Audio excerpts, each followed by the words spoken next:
going to have our agenda beamed. It's on the screen now. It's opening, welcome, adoption of the agenda, apologies. Then briefing by department is item 4, discussions and then closure. I hope we are not going to have a long discussion because members are preparing for the State of the Nation address. Lubabalo, who is representing the department today? I didn't check. Good morning, Chair and honorable members.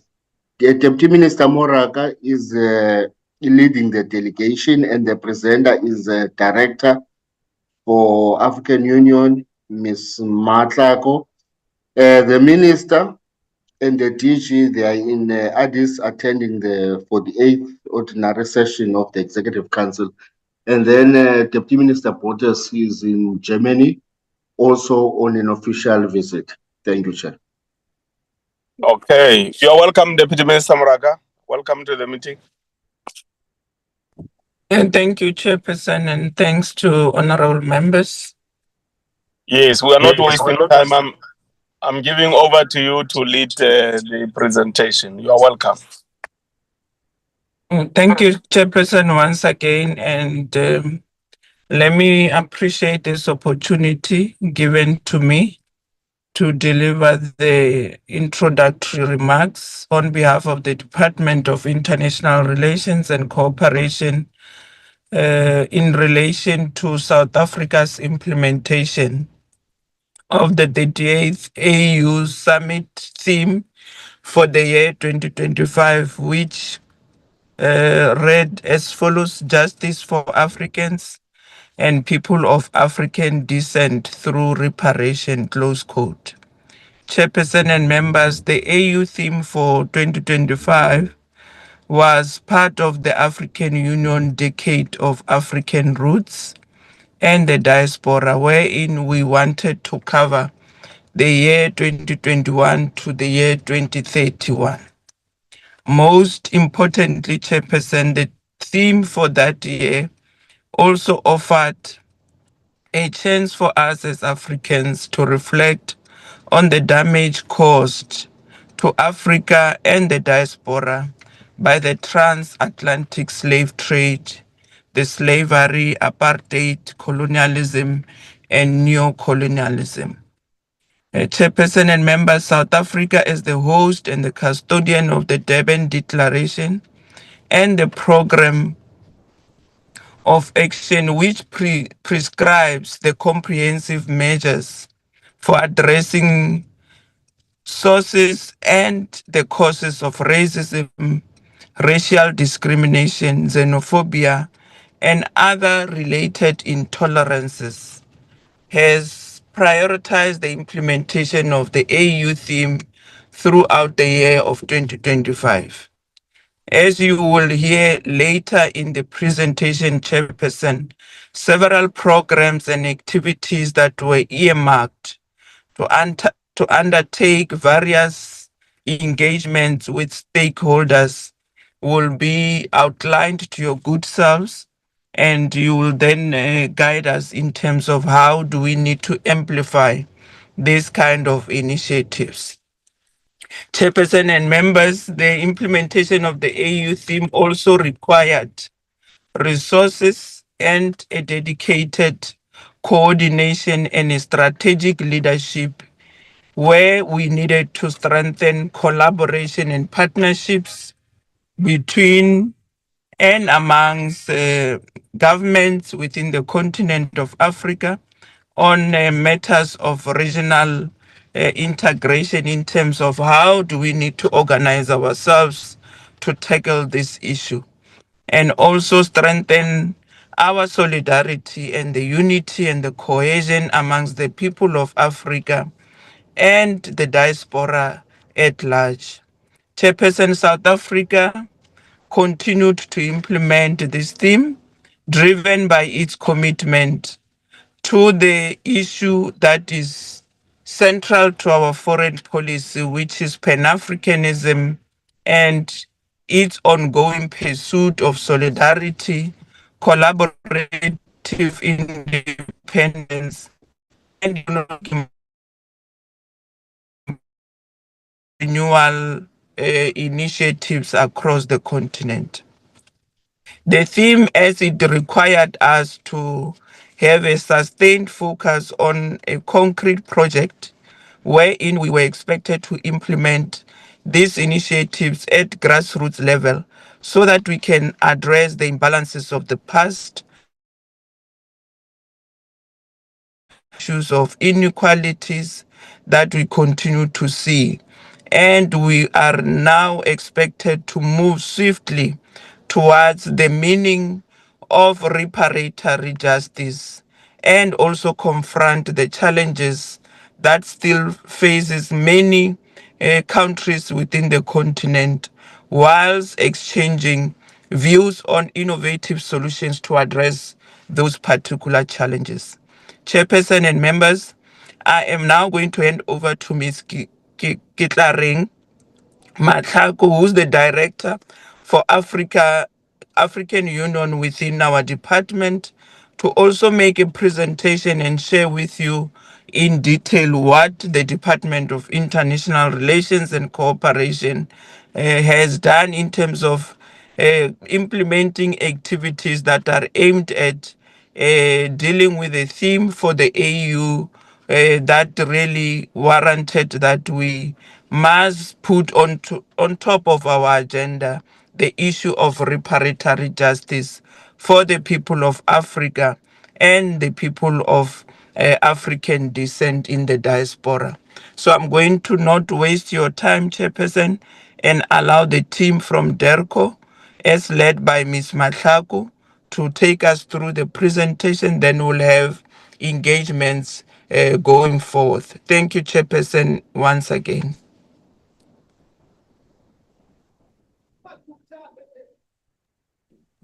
Thank you very much, Deputy Minister, for those opening remarks. Mrs. Matlaku. Miss Matlaku or Mrs. Matlaku? Good morning, Honorable Chair. It's Ms. Matlaku, accompanied by the AU Business Unit team. Okay, proceed. Yeah. My sister and your team. Thank you so much, Honorable Chair. Esteemed honorable members of the committee, Deputy Minister of International Relations and Cooperation, DM Muraka, and other participants in the event that they have joined this call. We are honored indeed, Chair, to be part of this presentation where we are going to outline DERCO's leading implementation of the 2025 AU Theme of the Year, which DM Moraga has already alluded to. I wish to indicate, Chair, at the outset that I am accompanied by the relevant officials of the business unit who have been intimately involved with the implementation of this theme. And I can assure you, Chair, they stand ready to engage and to respond to any area of clarification. In terms of the slides, Chair, I'll go to slide 3.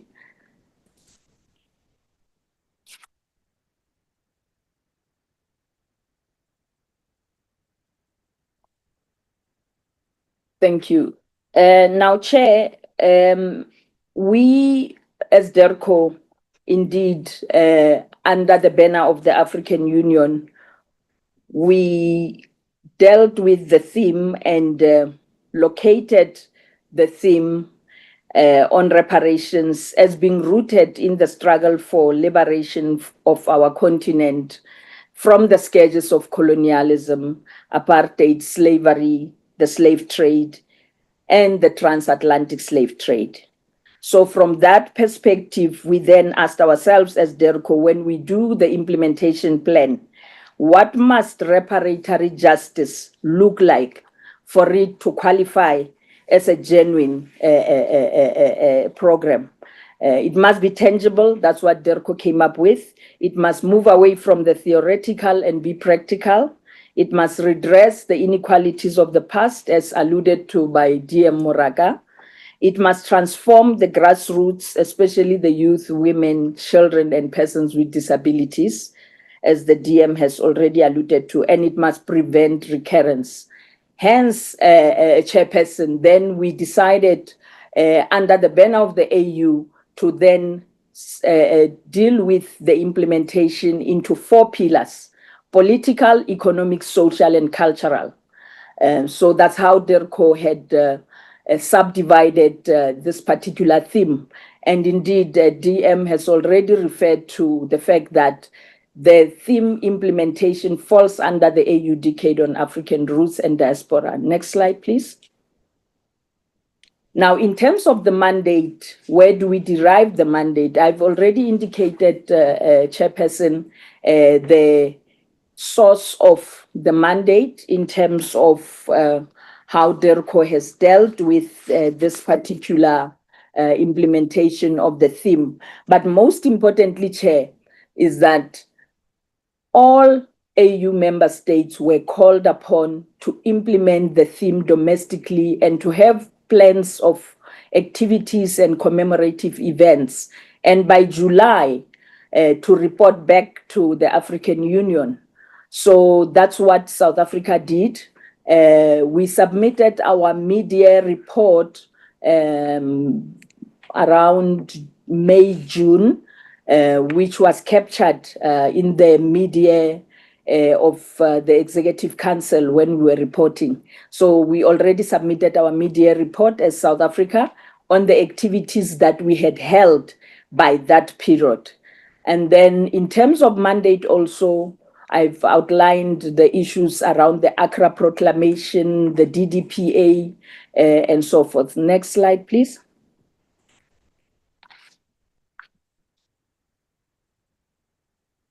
Thank you. Now, the context, Chairperson, it was important for us to reflect on the context because the theme of the year for 2025 was launched, and it happened at the time when the geopolitical climate was a bit challenging. And we've seen the accelerated forms of racism emerging. And we've also seen patterns of neocolonialism emerging. And this created a bit of challenges, particularly where the AU had already recognized the fact that Pan-Africanism as a notion is waning.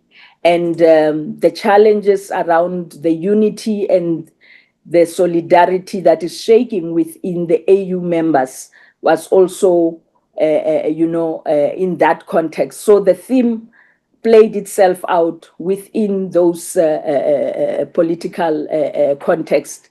But most importantly, Chair, the context where a lot of countries now are looking inward, where they are able to rely on countries of the Global South for solidarity.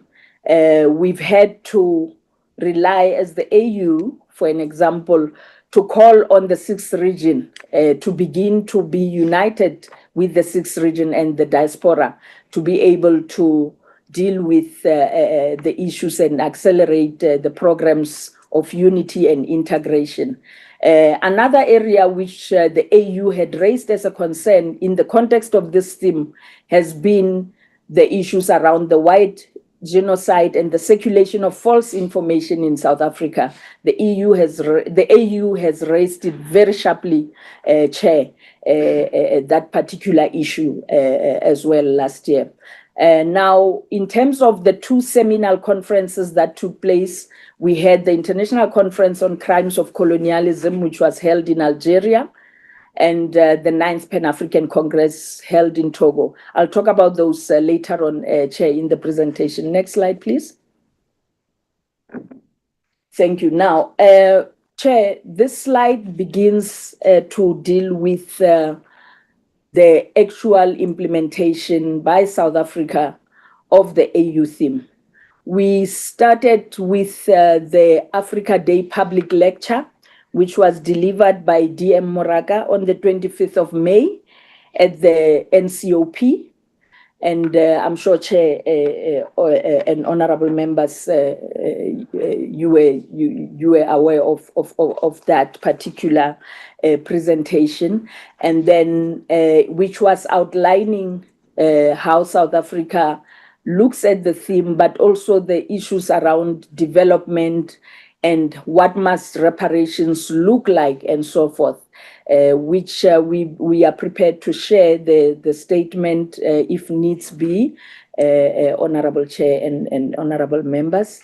And then the second activity for DERCO, we participated at the African Commission on Human and People's Rights, wherein there was a presentation and a mini report which was tabled before the Commission in Banjul at the Gambia, and which outlined what South Africa has done in the areas of the Bella Act as well as the Expropriation Bill, and how these two acts sought to redress the inequalities of the past. And following that participation, the African Commission released two press statements in support of South Africa's redress measures and how they were relevant, particularly in the context of the reparations theme. And then the third activity for DERCO, it was in collaboration with Freedom Park and embassies from the 6th region. The 6th region, in particular from Latin America, the Caribbean, and so forth, where we focused our strength around issues of social, cultural, economic, reparatory justice issues. We also dealt with issues of healing, memorialization, and so forth. And it provided these embassies with an opportunity to also lay the wreath to their struggle heroes at the wall, the memory hall in Freedom Park. So that was a very big event. It was one of our biggest actually for the year in terms of the activities. And within that context of the Diaspora Week, we also managed to draw in the developmental partners. The Afrexim Bank also sent a very senior representative to present and on their collaboration which they are having with the 6th region, and how people of African descent and the diaspora programs that is run under the Afrexim Bank is moving and has been moving, and how we are linking the African continent and the 6th region. So this was a very helpful event, and it went very, very well. We also had a cultural aspect of that event as well, Chair. And then the fourth event or activity which DERCO undertook was to field a candidate to the African Union Committee of Experts on Reparations, Dr. Jane Mufamadi, who is the current chair of that committee, and she's representing the Southern region with effect from the 15th of December, where the inaugural meeting was held. And already she has produced a draft African Union framework for reparations for slavery, colonialism, and apartheid. And this first draft would serve before the AU Assembly meeting in a couple of days in Addis Ababa. So we are actually making sure that whatever happens within the AU in this context, South Africa has a footprint in terms of even the legal framework that we come up with. Next slide, please. Thank you, Chair. The next event was the Africa CARICOM Summit on the 7th of September, Chair. At that summit, paragraph 39 of the declaration at that summit, it was a paragraph that was inserted by South Africa.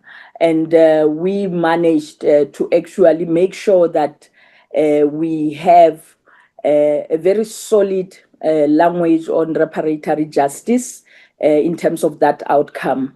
The next activity that we did, tangible one, was around the 7th Africa EU Summit. We also, in the inserted language around reparatory justice, the meeting was in Luanda in Angola in November.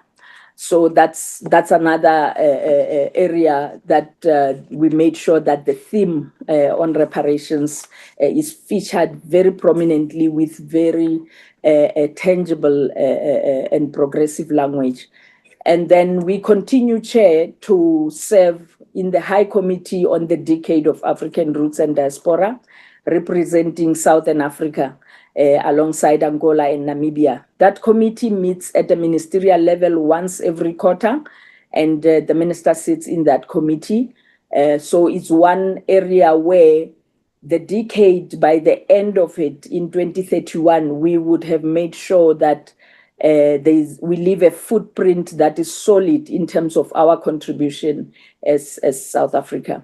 And then the next one, Chair, was the two conferences, the one in Algiers as well as the one in Togo. The next slide will then enumerate more on these conferences. I'll start first with the 9th Pan-African Congress. Chair, the Congress was a very interesting Congress in a sense that it also recognized the fact that there was a need to renew Pan-Africanism and to define Africa's role in the reform of multilateral institutions and to mobilize resources to that effect.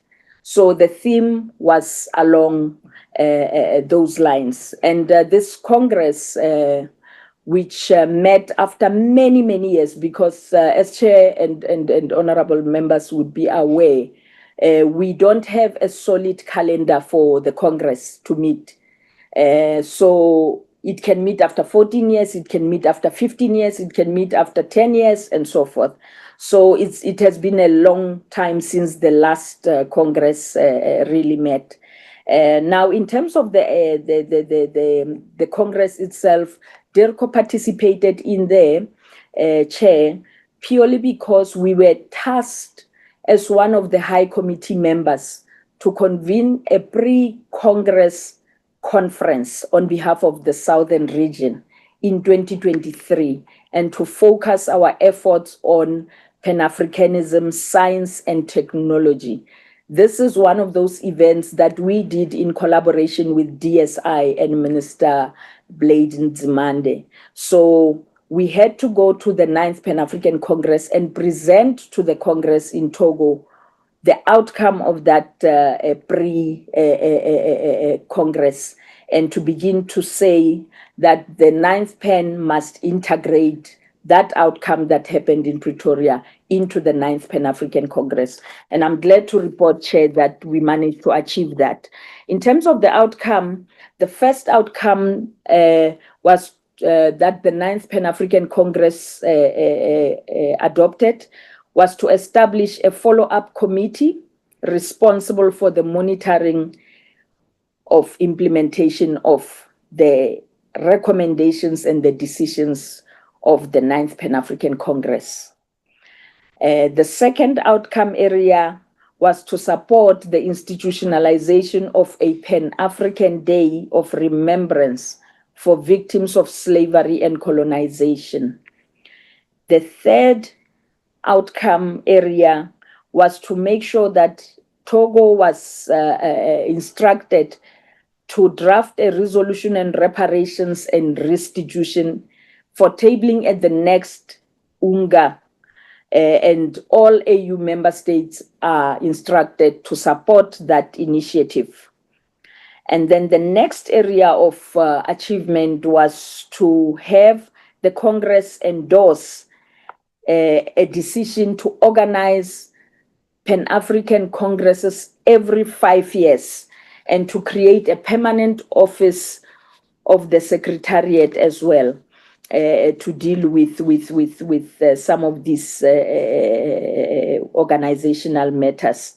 The next area was to make sure that we transmit the outcome of the 9th Pan to the heads of state now in February, in the next couple of days. And then the last one was to endorse the campaign for the Correct the Map, which focused on the need to change the current Mercator map to adopt the Equal Earth projection, which the Congress strongly felt that it needed to be done to reflect the true size of Africa.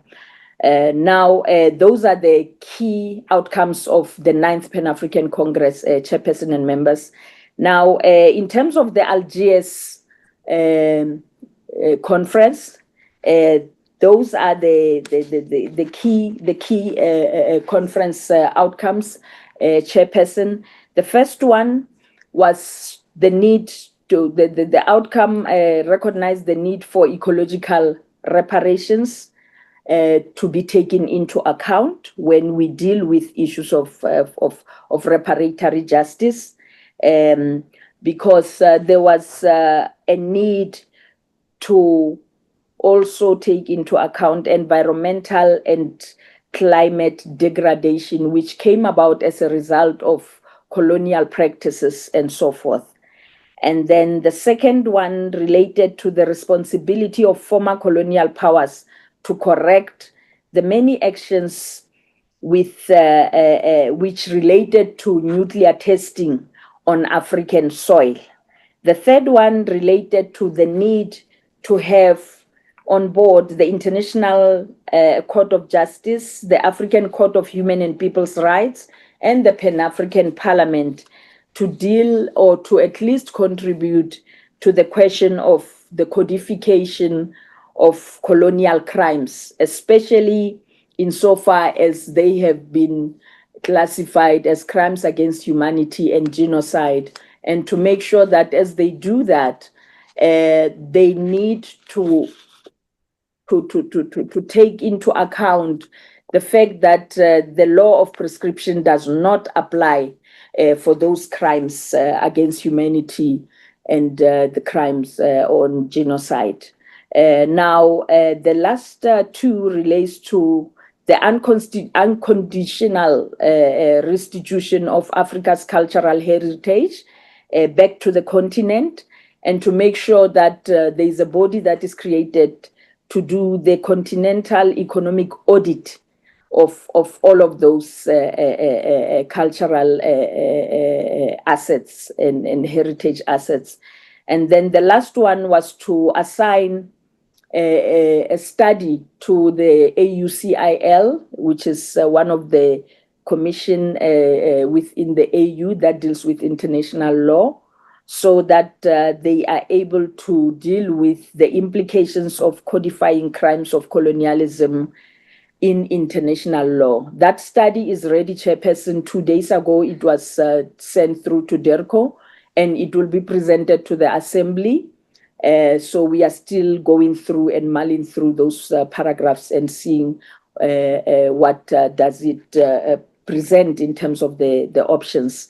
The next slide, please. Now, in terms of the way forward, Chair, we are looking at a situation where the entire program of the AU on reparations, it was realized that 1 year was not enough. This is a process, and we could never have achieved reparations within 1 year. It's practically impossible. So some of the issues that came out very strongly, which South Africa supported and spearheaded as well at the AU, was to make sure that the proposal to have a decade for justice for Africans and people of African descent through reparations was adopted. So this proposal is being considered as we speak before the Executive Council and the Assembly in a couple of days, to make sure that we are now moving away from a year into a decade to deal with all those reparatory justice issues that I've already alluded to. And then secondly, in terms of the way forward, the African Union Committee of Experts on Reparations have formulated 3 foundational frameworks: the framework for reparations, the African Union Common Position on Reparations, as well as the AU Program of Action on Reparations. These are all under the leadership of Dr. Jane Mufamadi that we fielded as a candidate to chair this AUCER chairperson. Next slide. And then in terms of the implications, Chair, we cited two implications. The first one was around where do we locate the issues of reparations and how they are being dealt with in the context of the AU, as well as the fact that they are key foreign policy priorities for South Africa. And then the second key implication is that these issues, Chair, they reside and find their expression under Aspiration 2 of Agenda 2063, which is entitled An Integrated Continent, Politically United, and based on the ideals of Pan-Africanism and the vision of African Renaissance. Chair, South Africa, in this context of Agenda 2063, took over the chairship of the AU Ministerial Committee on implementation of Agenda 2063 last year in July in 2025 from Ghana. So we are pushing and advancing all these issues in the context of an integrated program of the AU with a focus on those basic tenets as outlined on that slide, Chair. So with those few words, Chair, I would like to thank the committee for its attention. I thank you.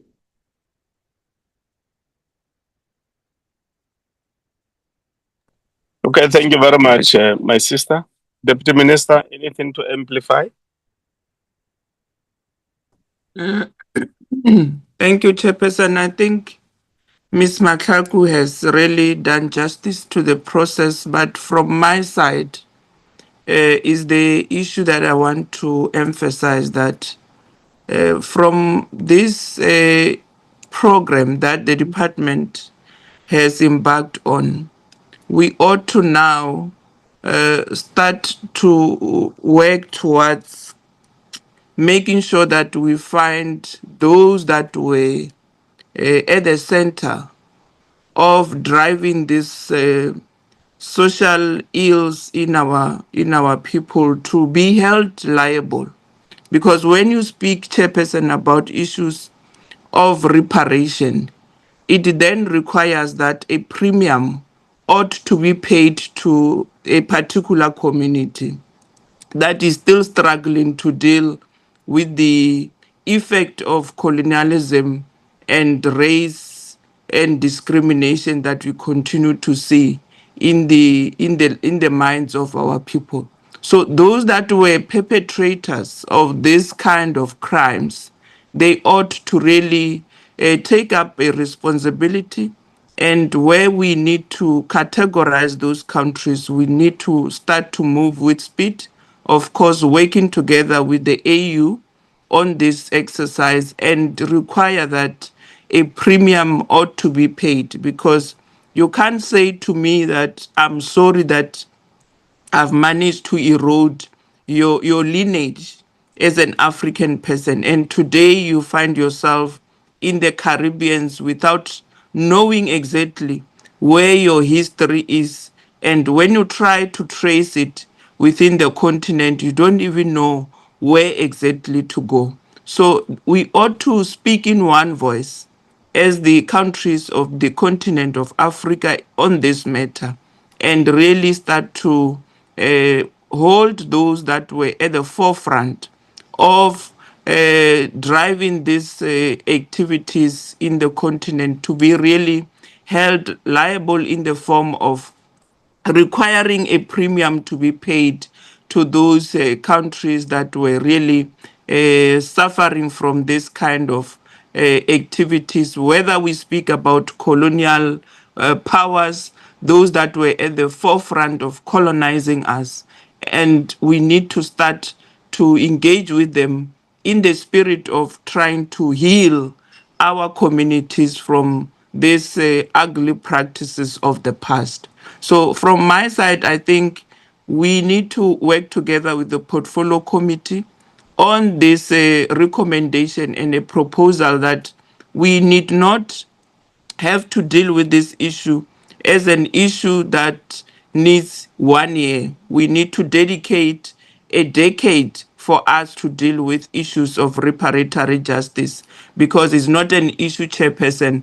I believe even members would agree with me that it's not an issue that we can just deal with in a period of 12 months.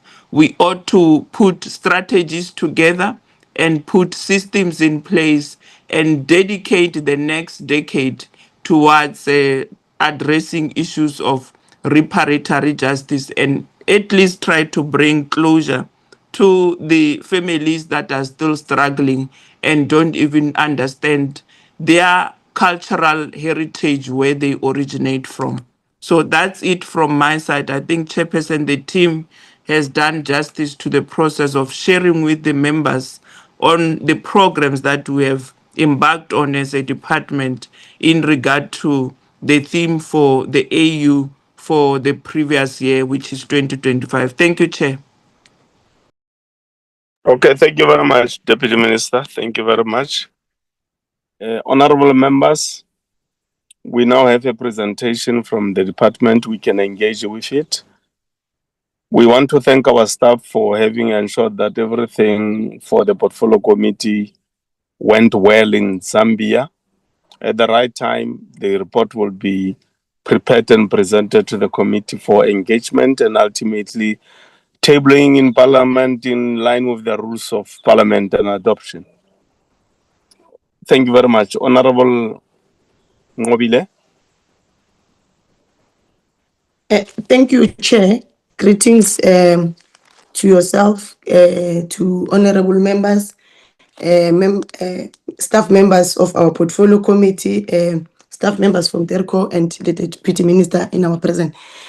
Chair, thank you for the presentation. I must register, Chair, just from the beginning, that I'm actually very disappointed with the presentation. I had high expectations on this matter, because I thought we'll come with practical steps on how we're ensuring that there's justice for Africans and people of African descent to reparations. I expected real practical terms, not what it looks like a tick box exercise, that let's just do it for the sake because we're ticking boxes and we need to give them a report.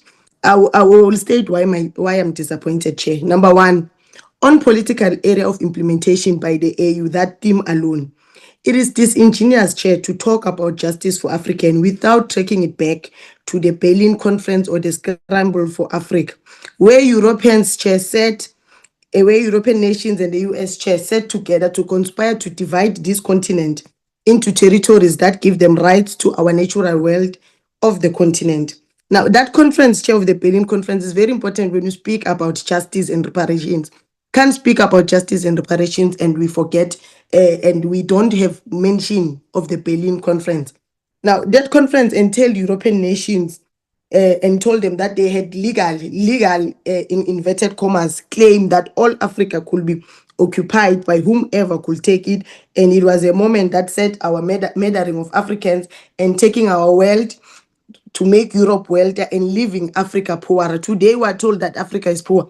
Africa is not poor, Chair. Africa is very rich in mineral resources. We are very rich. It is the people, it's the Africans themselves that are poor because their wealth is taken to build industries and economies of Europe and the US. That's why we're not poor as a nation. We are poor as a people because the system was designed to ensure that the African child remains poor and remains a slave throughout his or her own life. We are now left with those colonies here in Africa that are used to further divide us into fighting over the crumbs that we must pick up after the white monopoly capitalists are done dining, Chair. Today we're pointing at each other with fingers that no, this one must leave South Africa, this one must go back to Zambia, this one. But we forget that who designed these territories? It was not by us. There's no African who has ever consulted in the designing of the African continent as it is today. It was designed by us so that whoever can be able to conquer Africa will just go ahead and conquer any territory that they so fit or wanted for themselves. I'm not sure, Chair, why we still see the need to entertain that propaganda by the US that there's a white genocide in South Africa. After Trump, Chair, offered a ticket for members of AfriForum, Solidarity Movement, and their members to leave South Africa and go and settle in the US, only 69 members left. And now those 69 members we have seen with the law enforcement agencies of the US, they are now referring to them as aliens, undesirable aliens in the US. They don't want them. I think they even want to deport them. And we are pleading, Chair, they should not be deported to South Africa. We have even said in Parliament and in this committee that their citizenship should have been denounced the moment they took up that offer to go and settle in the US, so that they don't have an opportunity to come back. We revoke their citizenship, we denounce their citizenship, and we declare them persona non grata as undesirable people in South Africa. They should, if they were to be deported from the US, they should go back to the land of their forefathers. Everyone has a land of their forefathers. They should go back there. And we know for a fact that descendants of Jan van Riebeeck, therefore they do not belong. They shouldn't be deported to South Africa. In fact, they're at home in the US. Donald Trump should keep those people. We don't care what kind of crimes they commit. They should remain there in the US. He offered them an opportunity to come there. On the economy, Chair, on the theme of economy. Now, the only thing that Africans want, Chair, was the right to vote in an election. That's the only thing we want. Beyond that, there's nothing in practical real terms that we can show as African people that we have benefited or that looks like we're going to benefit even in the near future. Now, the economy is still in the hands of the few. In South Africa, the economic partners or ownership does not even reflect the demographics of the country. Not only in South Africa, throughout the whole of Africa, Chair, the economic patterns or the economy is still owned by the few people who owned it even during colonization. They still own it, they run the economy, they detect what gets to be sold where. For as long as land, Chair, remains in the hands of the few white Afrikaners, the economy will never open up to Africans, because the economy is land. Land and economy are interlinked. You can't speak of economy and you don't want to speak of the land. That's why AfriForum and them, they're fighting tooth and nail for the land not to be expropriated without compensation, for equitable redistribution to our people. We've got nothing to show, Chair. Me and you, Chair, and all the members, any African person, any black person in South Africa, they've got nothing to show that South Africa too is their country, it belongs to them. We don't have permanent proof of residence. We don't have addresses. We don't own. We don't have. What proof do we have that South Africa belongs to us? Because we don't have ownership of the land. The land is still owned by those who colonize us, and they're making sure that we don't get access to that land by ensuring that they fight any piece of legislation that seems to transform land ownership patterns. Why land ownership pattern does not represent the demographics of the country? We should be doing practical things to resolve that. We should be tabling practical laws in Parliament, proposals in Parliament, amending bills in Parliament to see to it that we change things practically in order to get reparations and justice for African people. Now, as long as we fail to nationalize mines, Chair, we fail to nationalize banks and other strategic sectors of the economy. I'll give you an example, Chair. We're played by network service providers for a very long time. That data must expire. A simple thing like that, it shows that how industries can be monopolized and be used to disadvantage ordinary people, to close up the market to our people. So we must be able to nationalize strategic sectors of the economy in order to receive justice for our people. There must be practical laws that we put in place. Chair, as long as we have a currency code of South Africa referred to as ZAR, which was established in the 1961 by the apartheid government, if I may ask, why did we keep that currency to this day? Why do we use that currency in a democratic government? A currency that was used by apartheid government in order to colonize and exclude our people from the economy of this country. To this day, we use it. We have not even established or come up with a solution on how best we can come up with a new currency that represents the true South African state, that speaks to us. Even the code, Chair, we still keep it as it is, meaning that apartheid is in place in the economy. Every day when we trade with each other, every day when I walk to the supermarket to buy a piece of bread, I am still perpetuating colonialism through the currency that we're using. Chair, it has been revealed in this very committee that foreign policies, the signing of trade agreements only benefit big companies owned by white monopoly capital. And as long as we have representations like this, that does not speak to practical programs of actions and practical programs to seek to amend the bill and pieces of legislation that speak to this thing. This is merely a tick box exercise for me, Chair. I'm sorry. We should review the red tapes that hinder the export market of South Africa to be open to ordinary black South Africans, to ordinary colors, to ordinary Indians. Why this industry is only owned by white monopoly capital.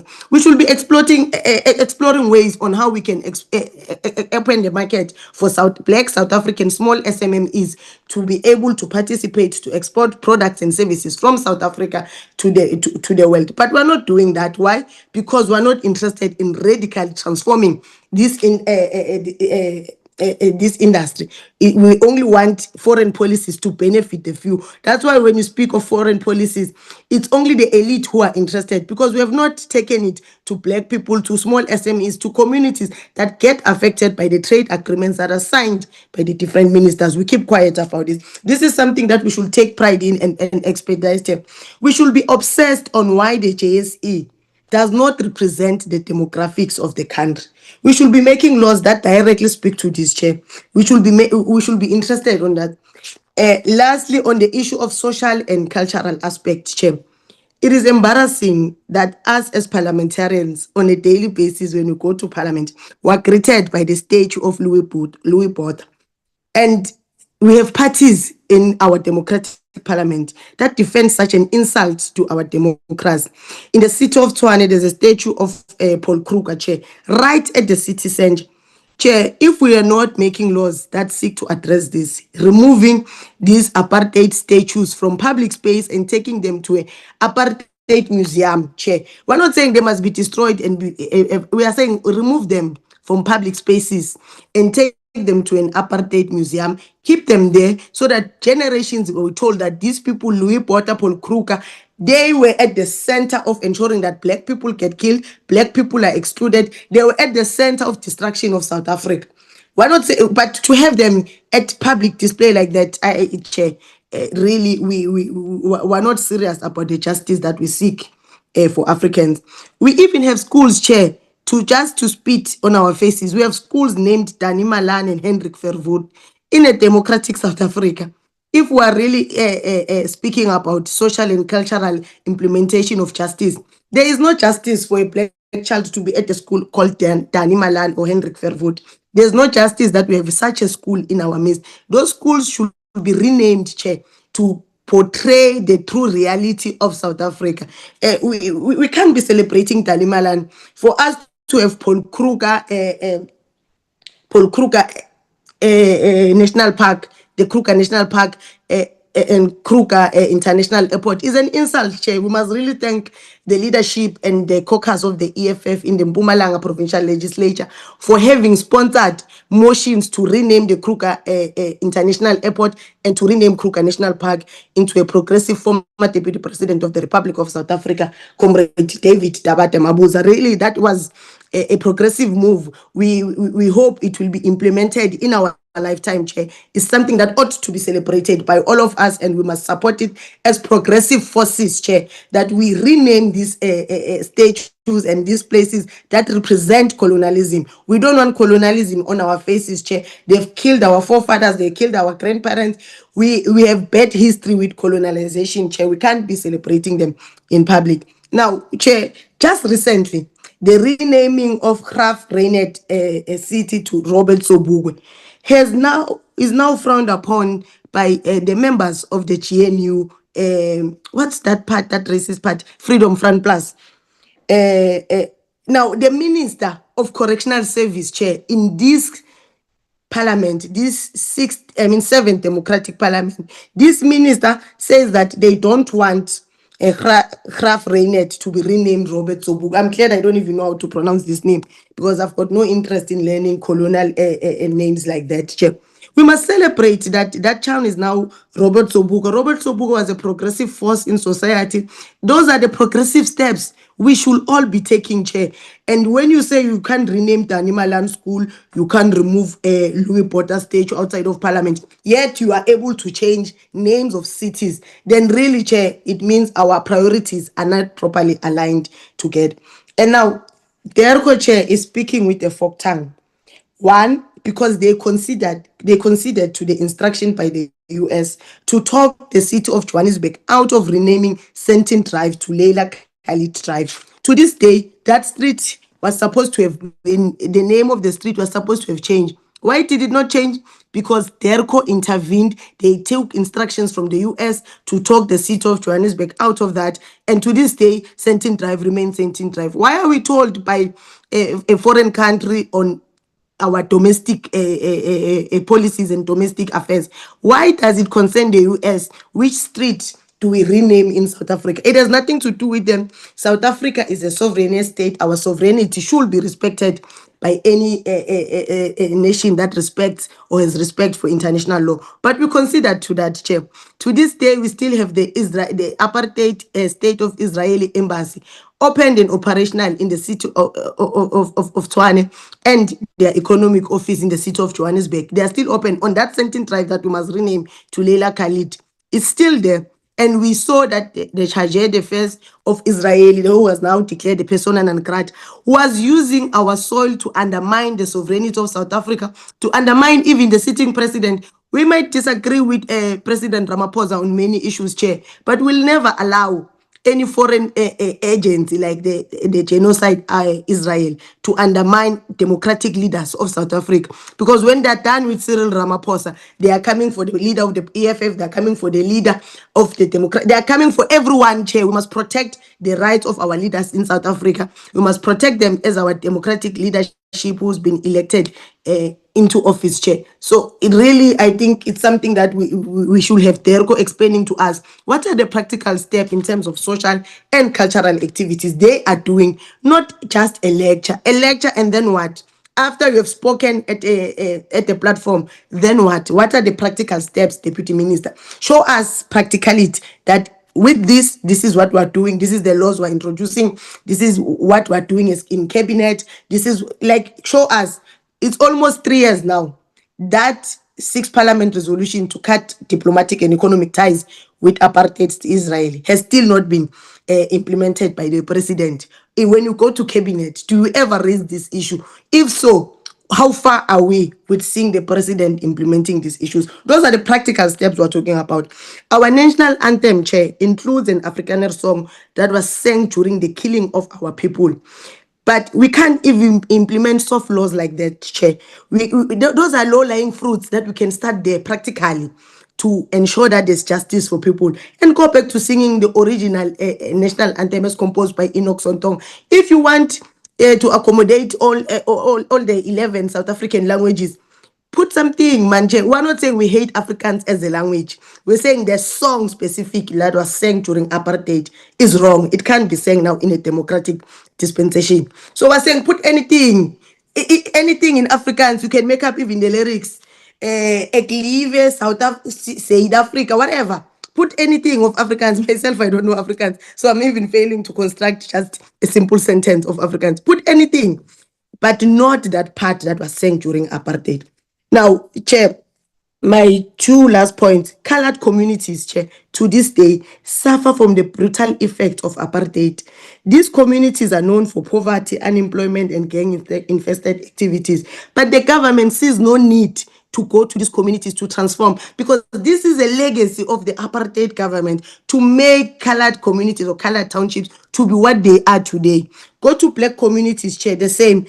Black communities to this day continue to be established in the periphery, away from economic activities, away from any development. And these communities are also known for crime, poverty, unemployment, and there's practically no plans or steps taken in order to address this social cohesion. We still have the existence of Alexandra. Just across the street of Alexandra is Sentin. Those are two towns that places that exist, and really the inequalities between these two places. Sentin has the richest square mile in Africa. The poverty in Sentin is clearing, is on your face. We're not taking social practical steps to address this injustices of the past, and then we are told that there's some work that is happening, work of positions that South Africa is going to occupy this position in AU, in SADC, in what? Okay, those positions, what are they translating in practical terms? Let's go back. Practical terms. How far are we with enforcing the African a trade agreement, a free trade agreement? Those are practical steps, Deputy Minister, we're looking for. How far are you with this? What are the practical steps that we have taken? The one border policy, where it allows free movement of goods and people in Africa to enter South Africa and to trade. How far are we practical? We still have remains of freedom fighters that are left in some of the African countries, Deputy Minister. We are not collecting them. Why? What's the process? How far are we? Chair, I'm really disappointed as I close with this presentation, because it does not speak with practical terms on what are the things they're doing. I want things like that. How are we transforming, ensuring that we open when we sign trade deals? Minister, Deputy Minister, be interested. Who is going to benefit from this? Be deliberate, because it can't be for too long that trade agreements are signed to only benefit the big multilaterals and not benefit ordinary South Africans. I thank you. I'll leave it there for now, Chair. Thanks. Thank you very much, Honorable Mhlongo. We'll now take the doctor. Thank you, Chair. Dr. Good morning, Kanyisile. Thank you, Chair. Good morning, honorable members. Good morning, Deputy Minister and the staff from DECO. Chair, there are several procedural issues that needs to be put in place if we believe that we are going to make a reality out of the decade of reparations. Otherwise, the decade will end, and just like all other African things, it would have been a theoretical declaration without any practical implementation. I think the first thing I want to highlight is that DECO is formed to formulate, coordinate, implement, and manage South Africa's foreign policy and international relations programs. DECO, you are not formed to champion the implementation of the reparations program for the next 10 years. It's just you are not structured for that. It just won't happen. Which is why MK already sponsored a motion without notice, and it was not challenged, to form a reparations committee in Parliament that will sit and deliberate on the work that needs to be done for the next 10 years regarding reparations for South Africans. All of these issues that Honorable Ngobile was counting, I'm going to add more to them. Those are not things, DECO, you are going to sit and deliberate on. You are not formed and structured to do that. And if, as South Africa, we become the first parliament to form a committee on reparations, we shall be forcing our region to do the same. And when we blink, it shall be a continental thing. In fact, it can even be a decision of the AU and the sub-regional bodies that should happen. Because if it is not legislated, if it is not law, it's just a talk show. You do whatever you want. You can get together and say, we met, as you have given us the presentations now, we met at this and this, and we commemorate a Pan-African Day. I mean, that does not actually address the issues that need to be addressed in terms of reparations. So when we locate it in Parliament, we shall begin to pass legislation that make this a reality. But also, we still need to come up with a definition. I didn't hear it in your presentation unless it's there. But we need a common definition from Cape to Cairo, Morocco to Madagascar. What do we mean by reparations, Africans? What is included in reparations? I saw the things you included. Obviously, it cannot be an exhaustive list. You need to give it time, which is why it has to be located in Parliament, to say, for the next month or two, we are taking submissions on the issues that need to be included in the definition of reparations. For instance, for me, reparations would cover the ceremonial, which is easy. Come with a day when we all commemorate slavery, come with a day which we call a Pan-African Day, whatever. That's easy. You're just changing a calendar, you're introducing. That's ceremonial. It's a very easy thing to do. Here's the difficult part. When we talk reparations, we can't shy away from monetary value. You know, Israel is powerful today because Germany is paying. I said in Germany last year, February, and I said millions, and someone from the floor corrected me and said, no, it's actually 1 billion euros. And I think it's annual. We can check it. It's neither here nor there for me, but Germany is paying so much money to the state of Israel, where the atrocities were committed in a span of 5 to 7 years. There was a start and an end date. For Africans, it has not ended, which is why I'm worried about this definition that you gave us. Because that definition does not include the monetary payment, which we require. We know who set Africa back. We know who colonized Africa. I mean, you can tell by the languages. That's why we even have Lusophone, that's former Portuguese colonies. We have Francophone, former French. We have Commonwealth. I don't even know what's common about that wealth because Britain is still the richest of all of us. You have Commonwealth, former British colonies. Those people need to pay. We have not come to clean that area, how that's going to happen, how that payment will happen. And then land needs to be a conscious, systemic part of reparations. And I know South Africans, when we discuss our issues, we like to isolate them and think that they are unique to us. They are actually not. I've been to 41 African countries. The issue of land is a serious issue in this whole continent, by and large. And then we talk about artifacts that were taken from Africa. That's why I say again, if we don't give this to a parliamentary committee that will sit and do this work and invite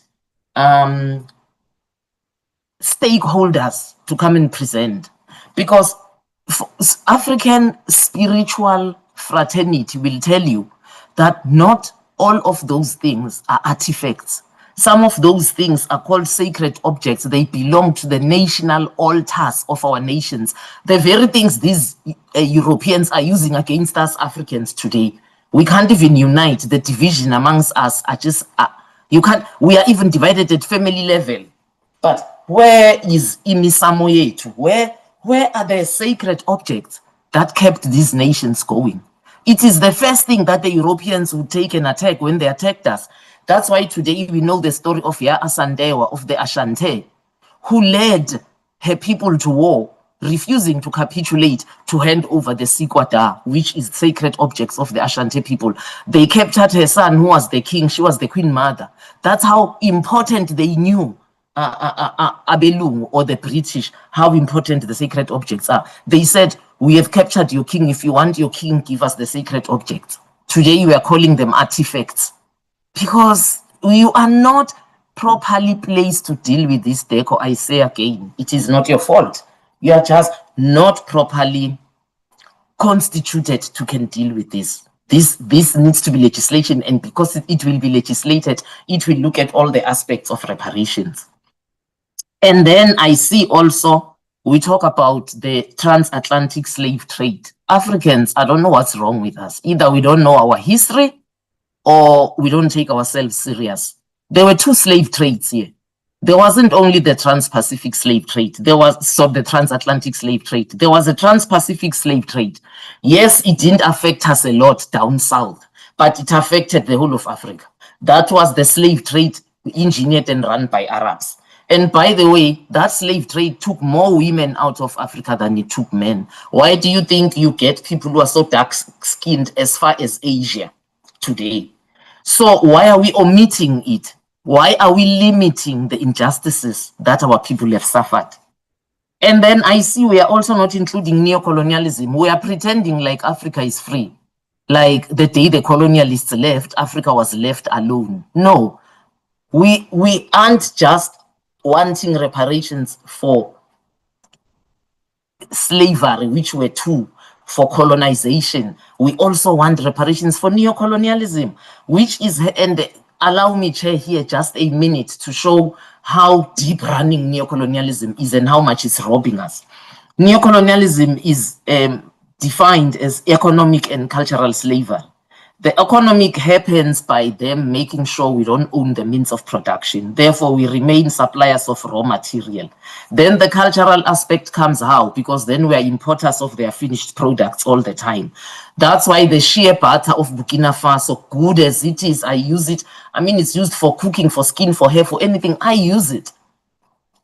It cannot compete with some of these established facial skin products today, because those are multinational products. So while they do that, they make sure we don't own our means of production. In the process, they underpay our workers. I'm sure we all know that the global structure has got what is called first world pay structure for workers. There's also second world and third world pay structure for workers. Same work, same company. Loan mean, for instance, when all those miners died, breadwinners, people who have names, faces, fathers, brothers, when they died for 12,500, they are called rock drill operators in the platinum industry. Loan mean running the same mine in Australia. What they are paying rock drill operators amount to at least the first layer of middle management pay. And then they will tell you, oh, but that's a first world pay. Here it's a third world pay. Who came with those definitions? So they are not only just owning our means of production, owning our land, they're also underpaying us vis-a-vis what they pay their own workers. And then in the process, they're not paying tax. Tax evasion in the form of price collusion, profit shifting is an issue. South Africa is losing, as you and me sit here, Chair, 100 billion rands a year. Can we count that in 5 years from tax evasion? And that's tax evasion, which we call illicit financial flows. We are not even talking tax avoidance, which is just plain refusal when they don't want to pay tax, which is what they say is illegal. But tax evasion, this profit shifting, price collusion, it is not illegal. They are telling you are just being smart with your books.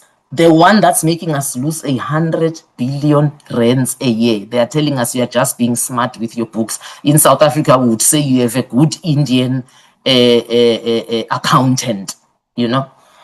Now, I don't know why we are not including neocolonialism. If this is how deep it is going and how it is robbing us. I also am not seeing restoration of dignity of our royalties. Because here's another thing. We have not sat down because we haven't decolonized the whole continent, not just South Africa. And I'm glad this is an AU thing and not a South Africa thing.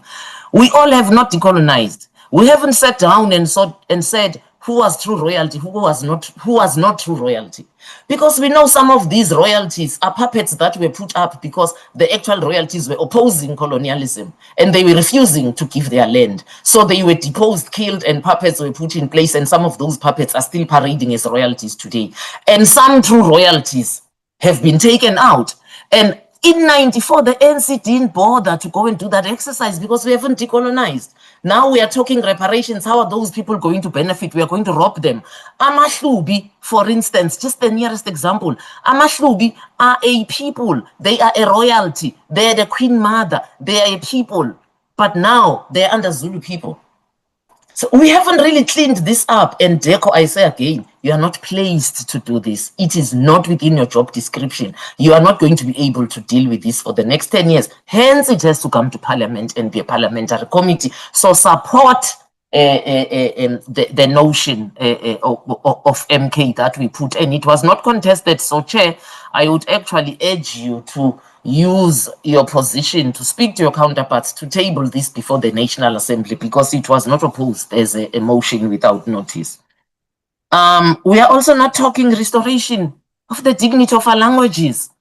I always flinch when I hear people say, oh, in order for starters, let me declare, I'm not in favor of these categories. I don't use them in my language.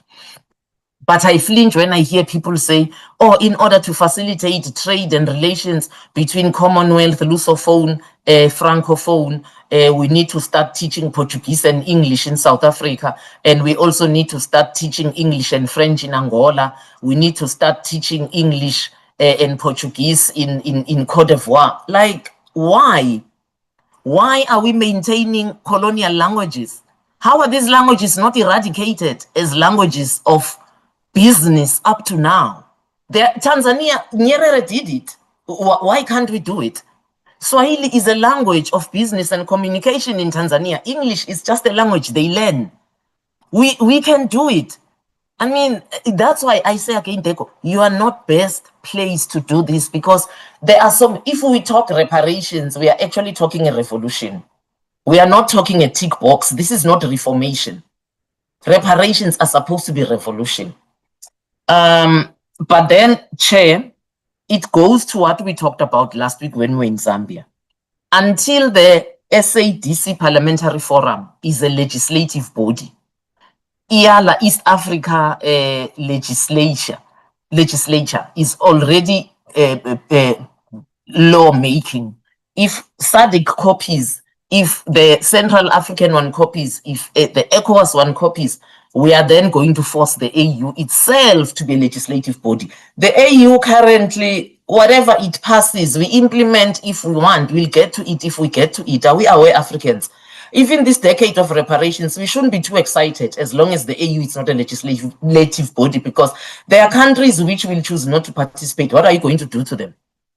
I mean, we have a lot of countries run by sellouts in this continent. Some of them will drag their feet, some of them won't participate, some of them will block thoroughgoing issues, because France will get to, I don't want to mention them, but we know them, will get to some of those countries which are former French colonies, which have participated in the killing of true patriots like Sankara, like Patrice. They'll get to those countries and say, block this, don't allow it, and that leader will fall in line. So unless reparations will not happen unless we tie it also with forcing our sub-regional bodies and the AU to be legislative bodies, so that this is law, is promulgated. It is not optional, it is mandatory. I think I want to echo the sentiment also, Chair, that me, I'm not disappointed. Actually, I'm past disappointment. I know Honorable Nobile said she's disappointed. Me, I'm past disappointment. I'm just sad, because I'm seeing another 10 years coming and nothing tangible is going to happen. For as long as we don't want to take a moment and look at this and say, where should it even be placed? Where we allow public participation throughout the continent to say, what are the things you want to see in reparations? Where we sit as a continent and we say, okay, there are easy ones like the ceremonial, like the social, but in the cultural, how do we want this? Economic, the monetary ones, how do we want this? Because monetary compensation has to happen. Otherwise, it's not reparations. Why is monetary compensation happening to everybody else, but to people? They know 5 million Jews were killed. We don't even know how many. I can't tell you how many people were killed in the trans-Pacific slavery. That was the Arab one. I can't tell you how many were killed in the transatlantic. All those are estimates. So why are we shy about talking about monetary compensation? And if we are not shy, why is it not in our presentations? Chair, I am so sorry for taking a lot of your time. This is one topic I'm very passionate about, because I did a lot of work on it. Immediately this was passed by the AU in the NGO fraternity before I joined Parliament last year, June. So I'm very passionate about this. But thank you for the opportunity. But please support the MK motion without notice, Chair, that we form a committee in Parliament to deal with this, so that it can replicate in the continent. Thank you. Thank you very much, Dr. Lynchfield Chabalala. Ndade Muruti.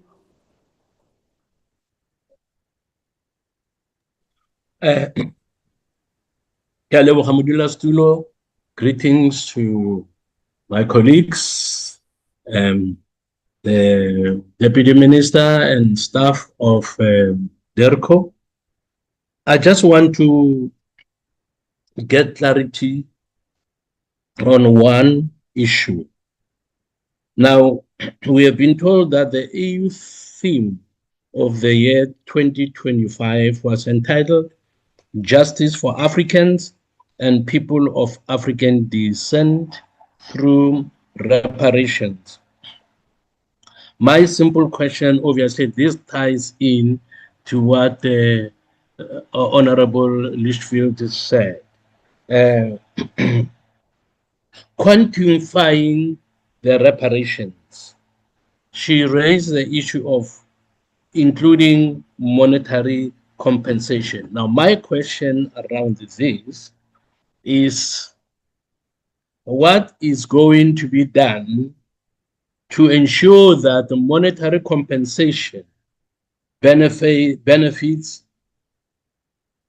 families, including generations to come.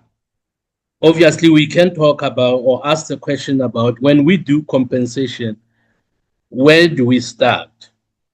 I think these are some details that I'm very interested in. Where do we start? And secondly, what do we do to ensure that these reparations benefit many generations to come? An unfortunate incident or fact that I want to raise is that we have had African presidents whose value, monetary value, was more than their monetary value that was more than their GDP. Now, in such a case, will the compensation benefit leaders more than their children and grandchildren? And what is going to be done? Because we know, living in South Africa, that monies have been given to help the poor. That money did not help the poor. It went to some leaders. During COVID, money was given that did not help people who were having COVID, but it went to some privileged leaders and ministers. So what I want to know about this compensation, particularly the monetary compensation, is how is it going to benefit generations to come? It is one thing to get $1 billion rands or a few billion rands that are distributed among leadership, among the privileged, among those who are in government. So my passion is benefiting the poorest of the poor. That's why I'm asking the question, what safeguard measures are going to be put in place to ensure that the reparations we are talking about, if they are in monetary value, how are they going to benefit the poorest of the poor? Maybe the last comment would be about something that obviously was meant to benefit all Black people in South Africa, but BEE, we know, ladies and gentlemen, it benefited people that were linked to the ANC only. So I'm keen to know, how are these reparations going to benefit generations to come, including those that are not having ties to any government? Thank you, Mr. Chairperson. That's where my question is, and thank you for giving me the privilege to ask them. Thank you. Thank you, Ndade Mruti. Honorable Douglas. Thank you, Honorable Chairperson. Let me just state for the outset that MK definitely supports the African Union's 2025 theme on justice for Africa's and for people of African descent through reparations. But we must be honest with ourselves, Mr. Chair. If we talk about reparations, we can't be trapped at the level of just conferences and communiques and political diplomacy as we've seen. Then our people will never see justice in their lifetime. We must make sure that we actually do something, because Durko has been trapped in this tick box exercise kind of mentality where we report on 100 events in 100 days, and we got 60 events in 60 this and all of that kind of stuff. But there's no measurable outcomes and specifics. And under the decade of reparations, I want to support Honorable Leetsfield Chabalala that we must set up this reparations committee in Parliament. It's an action. It's something we are doing, not just another talk shop, because I'm tired of talk shop, and I'm from the Khoi and San African Aboriginal people, along with other African Aboriginal people. We have suffered under colonialism. We have suffered under the loss of our land. We have suffered as the Khoi and San and African Aboriginals, Zulus and Xhosas and Pedis and Sothos. We have suffered under the raping of our land, and there's been no reparations in our country. Our people are sitting with an unemployment rate of 30% to 44%, youth unemployment at 45 to 60%, collapsing hospitals, overcrowded classrooms, failing municipalities. Our people are in poverty. We live in shacks, Mr. Chair. And that is because of international relations failures. That's because of reparations failures, because we were supposed to, in 1994, be given back the land, be given back the mineral rights, be given back so that we can all share, white, black, colored, Indian, Khoisan, almal van ons. But no, a certain group of elites, political elites and business elites, whether they're white or black, it doesn't matter. They're all the same. They decided to have a economy and a national policy, a DIRCO policy that is focused on white monopoly capital and entrenching the gains that they have gotten under apartheid and gotten under colonialism. We cannot accept that, Mr. Chair. We must make sure that reparations is not only charity. Reparations are not developmental aid. Reparations are not anything other than a legally owed historical debt to us as Africans, to us as Aboriginal and Indigenous Africans. We have never had anything returned to us, Mr. Chair. From an MKP perspective, reparations must translate into land restoration, industrialization, infrastructure and energy security, food sovereignty, technology transfer, and mass job creation. If reparations does not change the material conditions of us as Africans, then they become symbolic exercises that make elites feel good while the masses remain poor. And this is exactly what we are experiencing in Africa. So we're tired of talk shops, Mr. Chair, especially when it comes to this issue of reparations. We are 30 years into democracy, 400 years into colonialism, and yet we don't have any reparations, no land justice, no restorative justice at all. And this is against international law. And as DIRCO, you have a responsibility to implement international bilaterals, international law, like the United Nations Declaration of the Rights of Indigenous People, which we signed as a country in 2017, yet we have done nothing for the Khoi and San and Aboriginal people, as well as the African Indigenous, Zulus and Xhosas and everybody else. None of that is applied to South Africa. Our dispossession continues, Mr. Chair, and we have a concentration of the land and minerals and productive assets in a few hands of beneficiaries of apartheid and colonialism. And then political elitism under President Ramaphosa's administration has led us to maintain these apartheid-era concentration camps called shacks and like places like the Cape Flats. This is being done to us. We are in a managed decline, a free fall for the last 8 years, which is trying to make us look like a failed state, Mr. Chair. And we are not a failed state. We have enough resources to free our people from poverty, but we need reparations for them to say, this is what we owe you. Anglo-American must pay us reparations. My own family, the forefathers and the Lukes, our land has not been returned to us. Mines have been taken there, money's been taken there, diamonds have been taken there for generations, and our people live in poverty right outside those mines, Mr. Chair.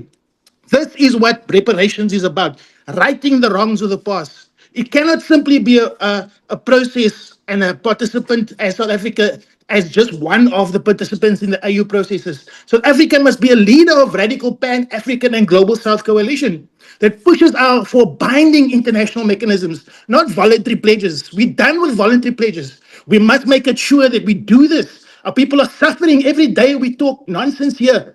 And every day we have talk shops and tick box exercises, Dirko. People are dying. People are suffering. We go without water, electricity in this country when we have enough money and resources to build new cities, to change and to develop our people, to beneficiate our minerals and give our people jobs. But we are politically deciding not to do it. And that's because this government has lost its revolutionary roots. This government has lost its way when it comes to helping the poor. We also believe reparations must be linked to the emerging multipolar world, Mr. Chair. As BRICS expands, as countries move towards de-dollarization and as the global south builds alternative financial institutions, reparations must be embedded inside these new architectures. Otherwise, we remain dependent on the same Western financial system that has built in our exploitation. And this government, through its austerity measures, through its IMF-imposed conditionalities, is doing exactly the bidding of Western financial system and is putting us in debt. We just got another big loan, international loan, of billions of rands. We don't know where that money is going to go, but it's not going to go towards reparations. It's not going to go towards land reform. It's not going to go towards housing. It's not going to go towards job creation. It's not going to go to water shortages and fixing our municipalities' infrastructure and infrastructure development. So where is this money going and what's it being used for on a global scale to help our people?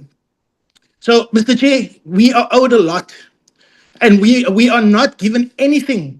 You know, we are like one of the very few countries that has the world's most ancient First Nation race in the world, more ancient than the American Native Americans in America, more ancient than the Australian Aborigines or the South Americans. We are the world's oldest First Nation race by DNA, not conjecture.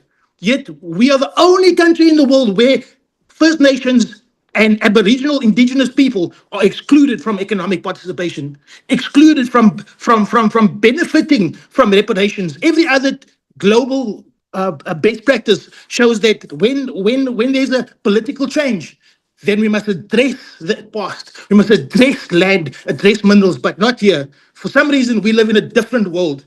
In fact, organizations like the DA and others is selling off Aboriginal and indigenous lands that should be earmarked to be handed back to the Khoisan and African indigenous peoples across the country. But in the Western Cape specifically, they're giving away land that doesn't belong to them. They're in violation of UNDRIP and of ILO 169, which are international laws which we have signed as a country. I want to know from DIRCO today, why is UNDRIP not being implemented article by article? Because that speaks to reparations. Article 25, Article 29, Article 32. It speaks to the right of reparations, of return of land. And we have signed it, and yet we do not establish it. We ignore international law, and we ignore our own laws. In 2003, the Constitutional Court ruled in favor of the Komani San, which gave them Aboriginal title over this land, which precedes colonial title, precedes and supersedes apartheid title and even constitutional democracy title. That's a ruling of our Constitutional Court, but we can't implement it because our Constitution is unjust and goes against global best practices, Mr. Chair.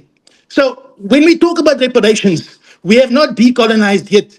The JSE owes reparations to the African indigenous people of this country, of the black majority of this country. They must stop sending money out, stop extracting resources and giving nothing back to the people. This is a crime against humanity, Mr. Chair, what's being done to us as a people. So, Mr. Chair, I want to say we see a coordinated disinformation campaign against us in the West. These are not random events. They are part of a broader strategy to discipline any African country that refuses to submit to Western geopolitical control.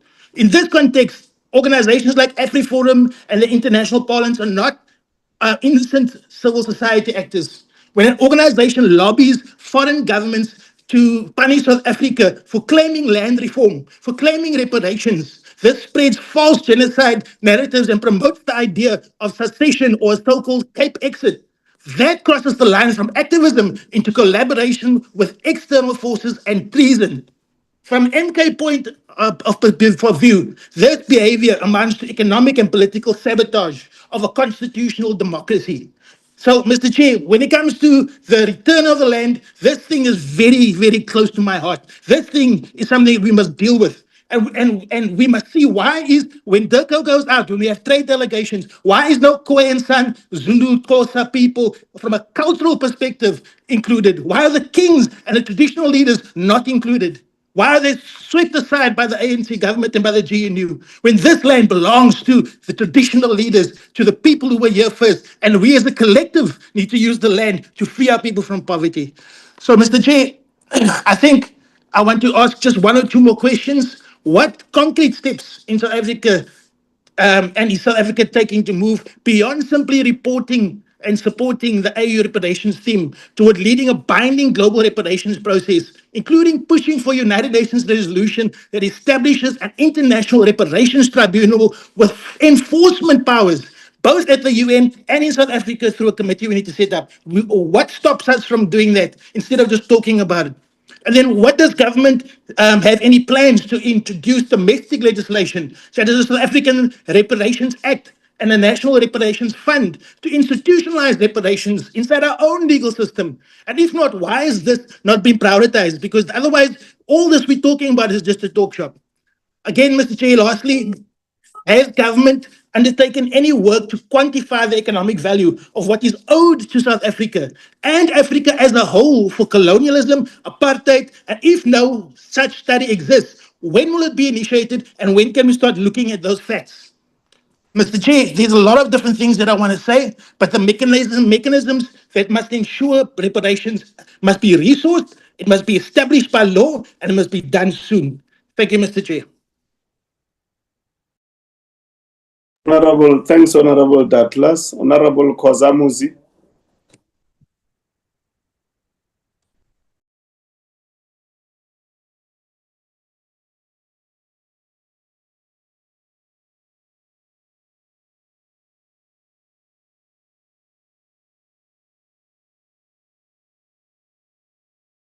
It looks like Honorable Muzi Koza doesn't hear me.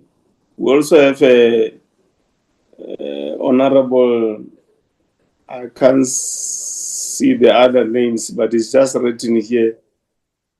Ngabayomzi. Ngabayomzi Kwangwa. Yes, Chair. Thank you so much. Oh, how? Kunja. When Ilapa Komtlegas, go Okay, start. you're welcome. Thank you ever so much. I've been covered to a large extent by what my colleagues have said in the committee, starting with Honorable Mshongo, for an example, from the EFF, and Honorable Chabalala, so literal Chabalala. But it's really important that we talk specifics when we talk reparations, right? And and in particular, it's the economic core, the financial aspect of the reparations debate appears globally to be ignored when it comes to Africa. Quite correct, our colleagues, in saying that we seem to be focusing more on ceremonial and other very important stuff, but that are not going to help Africans to improve their material conditions, which were created by colonialism and apartheid.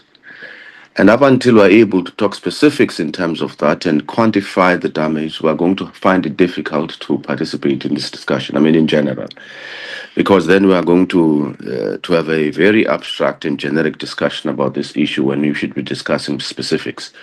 That once we have those specifics in our view, and we don't believe we share the sentiments of Honorable Lichul Chabalala, given the magnitude of the work that needs to be done in terms of determining this process and quantifying the damage and looking at the various aspects of the reparations process, that perhaps a completely different process is required, so that you have dedicated individuals who can go through a process similar to an ad hoc process, where you're able to then compile a report after you've engaged multiple stakeholders on this particular question.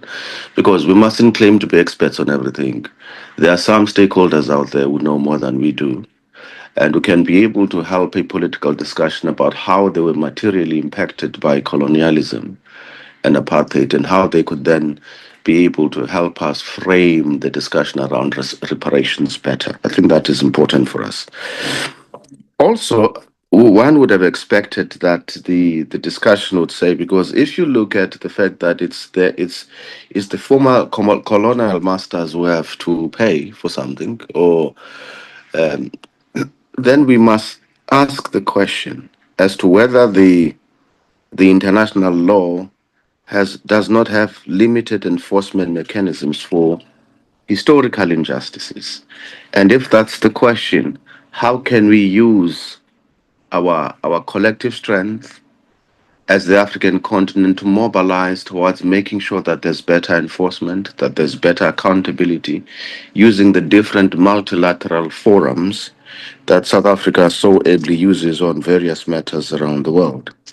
So the practical steps, in our view, are very important in terms of trying to deal with this challenge. The other issue is It has to do. It's unfortunate that I think the mentioning of Pan Africanism waning is obviously by design. There's been a lack of focus on this particular question. For example, if the Pan African Congress has not been institutionalized, it can take place whenever it can, whenever people feel like it, or whenever member states feel like they. It should be part and parcel of the institutional architecture of the AU, because with it, for example, you are able to make sure that you do not weaken Pan-African ideological momentum. The programs that you are going to implement insofar as that is concerned will not be weakened if you are clear. For example, since the waning of the Pan-African agenda or Pan-Africanism in general, you've seen that there's been a loss of this diaspora engagement. Africans in the diaspora and what role they can play in the development of the African continent and advancement of the African continent as a whole. And if we're not able to address some of these challenges and may come up with practical steps, for an example, we could even, once we know what we want and once we've determined the reparations agenda for the African continent, it should inform how we trade with the rest of the world. It should not be that we depend on their, in inverted commas, the benevolence of the West, so to speak. But if we are able to institutionalize it and build a framework that says, how does then Africa, given the context and the reparation requirements that are needed for the African continent, how do we frame the debate when we trade with the rest of the world? How do we package ourselves when we present ourselves to the rest of the world so that they know they have an obligation towards the development of the African continent? That would also help us to deal with the aspects of neocolonialism that Honorable Litchfield Chabalala was talking about, the economic imbalances, and how the rest of the African continent can actually be able to position itself globally.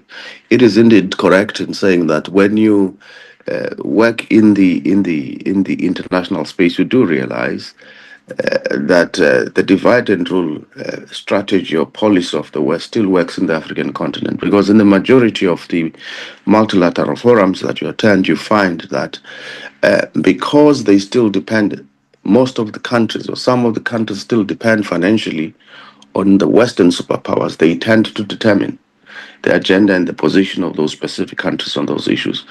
Now, this brings me to the point that Honorable Litchfield Chabalala made. Until the AU then is a legislative body of some kind, there'll be no enforcement. It will just be a gentleman's agreement, and the countries can simply ignore the decisions of the AU on the basis of the fact that they know they depend elsewhere financially for survival.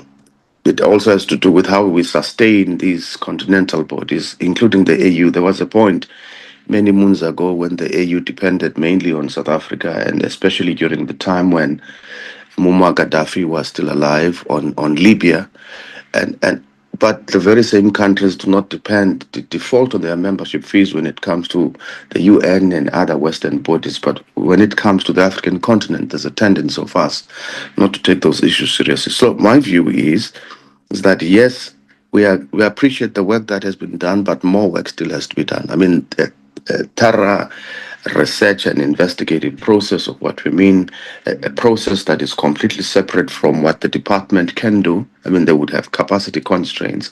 They would not be able to undertake such a massive project. It needs a completely different program. Once it gets to that point, it would be easier then to engage it substantively. Thank you, Chair.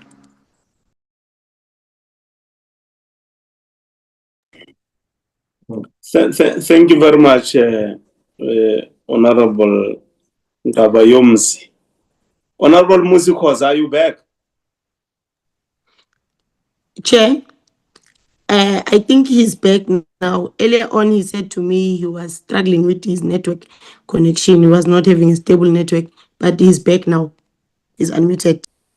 Thank you, Honorable. Yeah, Baba. Because it was a bit shaky. I'm sure I'm audible now. Let me take this opportunity, Chair, to greet you. Greet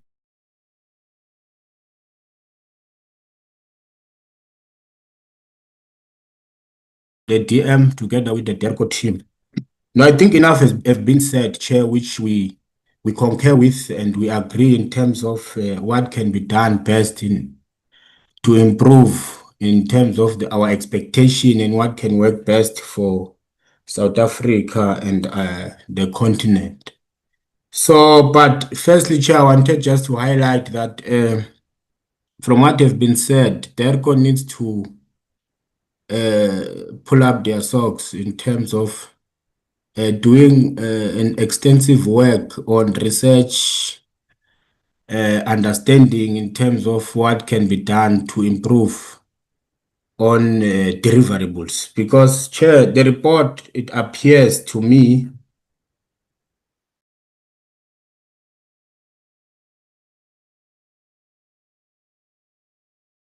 rather than outcome driven. I'm saying this, Chair, because we should and measurable targets.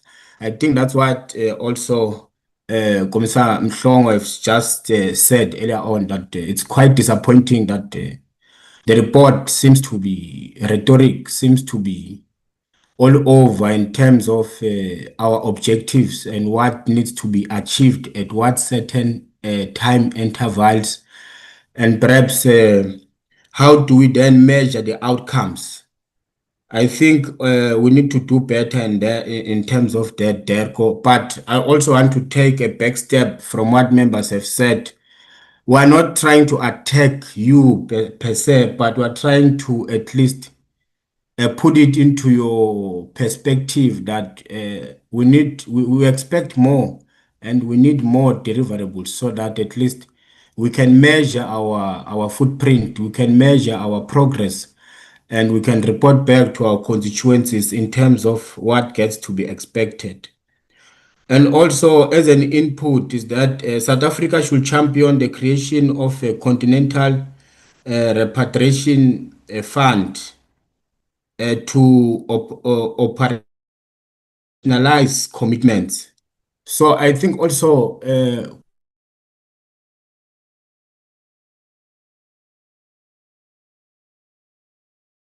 advised that we need to maybe perhaps establish a forum or a committee that will focus on the framework in terms of what gets to be the list of things that can be compiled or things that can get to be part of what we expect on the reparations. So I think if we can, Chair, formalize that, it becomes a legislative body or a committee that will work on the framework that will also give even DERCO some sense of understanding, because that's where ideas might come up and we can broaden the scope in terms of what must happen.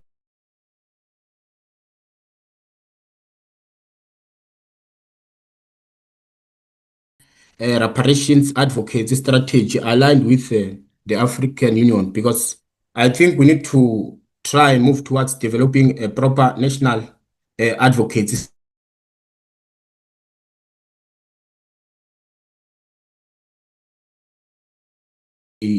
formulate, execute, and also fund the reparations. And also I wanted to add, Chair, that we will also require annual reports or reporting on tangible reparations outcome, not only participation in conferences where we just go for the sake of doing it.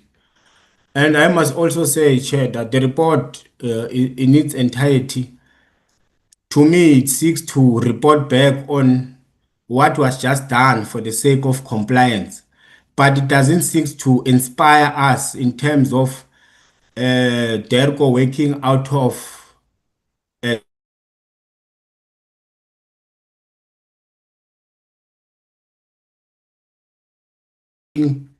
tirelessly to ensure that move at least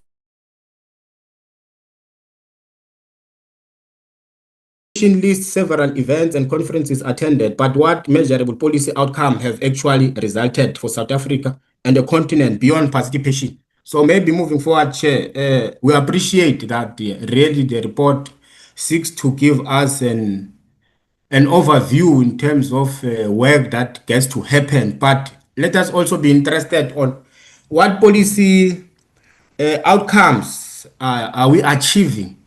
What roles, what deliverables are we taking back home in terms of the policy framework, in terms of outcomes that comes out of conferences? Because it shouldn't just be the sake of attendance, lip service, or complying in terms of what gets to be expected. And also, Chair, I wanted to add also maybe to Derko to try and understand if perhaps they can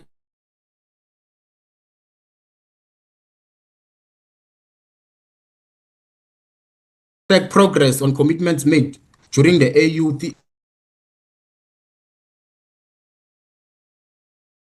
also formulate such a monitoring and evaluation framework that will assist us to track progress, because a lot can be done, but if we can't also have a tracking model, it can also take us off the tangent. And lastly, Chair, just to ask the department if perhaps they have conducted any economic modeling on the potential value and structure of reparations claims globally and their expected impact on the African economies. Maybe if also we can get a sense of what gets to happen on that. And lastly, what is South Africa's timeline for tabling a national reparations policy framework before Parliament? So I think if perhaps a forum or a committee can be assembled as soon as possible to deal with this, maybe can also assist in terms of having timelines for tabling a national reparation policy framework before Parliament. But all in all, we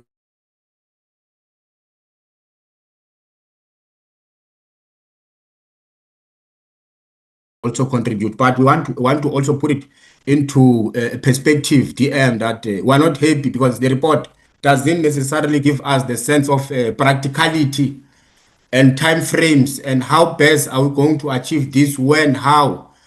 So it makes it a bit difficult, and that's why honorable members also raised points such as the disappointment, because we expected more than what we are being given. But there's still room for improvement. We are not here also to, we're not on a witch hunt or on a fault finding mission, but we're saying, colleagues, let us do better. Let us try and work extensively, because this is one of the most cardinal pillar for the country in terms of the global outlook. So let us do better, let us improve. We hope and believe that in our next encounter, a lot will be done and much will be achieved. Thank you very much, Chair.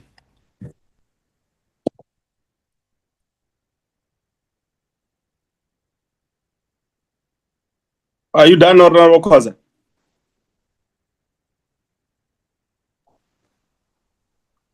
Okay, I take it that Honorable Khoza is done.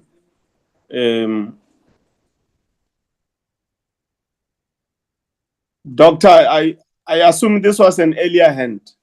No, Chair, it's a current hand. I just need a minute, please. Okay, Doctor, please in future just try and cover everything when you have the opportunity. Over to you, Doc.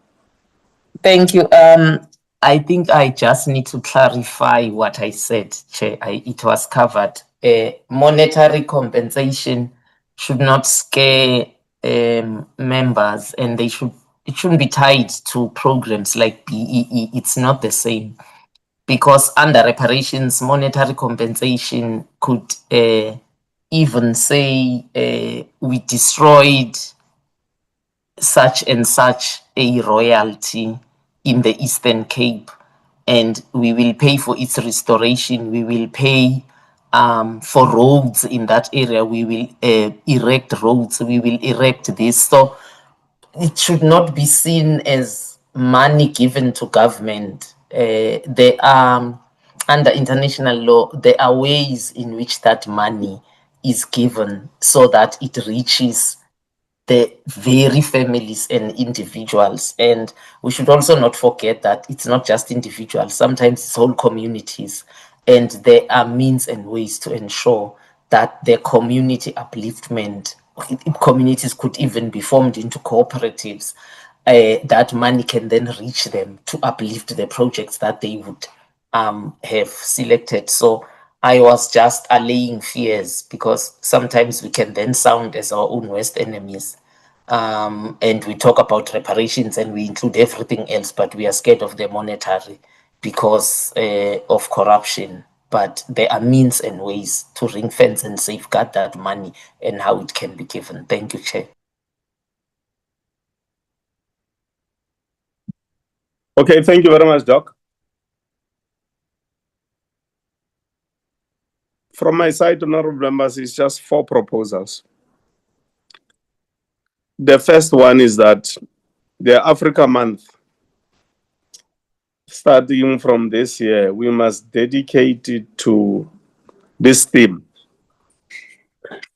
which means that if we agree, our parliament will be debating that, but our representatives in the African Union and the Pan-African Parliament must ensure that during the Africa Month, the entire African continent debates and comes up with practical measures on how to deal with this theme. That's proposal number 1. Linked to that, proposal number 2, during the Africa Month, parliaments of the former colonizers and the neo-colonizers must do the same, which means that during the Africa Month, all those who colonized Africa must, through their parliaments, also table the same motions and have the debates in their own parliaments, so that all and sundry around the world cannot second guess them, but hear with their own mouths in their own debates how capital that was generated through super exploitation of Africans is going to be used to overcome these injustices, as Honorable Mhlongo had said, which were man-made, and it was all men. There were no women in that meeting in 1884, 1885. That's the second proposal. The third proposal, I've made it before, and I will make it as long as God has given me a chance to breathe. It is furtherance of injustice for us to peg our currencies and trade as if we are equals. I'll make an example. South Africa cannot trade with London as if ourselves we are equals when we are casualties of their colonization. So my suggestion is that there's a form of reparation. When it comes to trade, for instance, in South Africa, the rand must not be pegged at the level of the pound, which is 22, 23, somewhere there, or the euro. What should happen is that that should apply to other countries that were not colonized by the colonizers, which means that when we trade with them, those who trade from those former colonized areas will benefit from a difference of which will be a consequence of the currencies. For instance, the rand to the pound, we know the difference. That difference, if it's eliminated from the trade, it will do some kind of reparation. Because if you trade as equals, and in the World Trade Organizations, we behave like we are equals when actually we were colonized. It doesn't make sense. And it perpetuates the status quo which was man-made and man-imposed on us as Africans. That is proposal number 3. Proposal number 4 is that we must pass a resolution through the AU. It means it's parliaments through Africa and then the AU ultimately, which must result in the UK and the European Union agreeing that there must be a special dispensation for the strengthening of the African Union.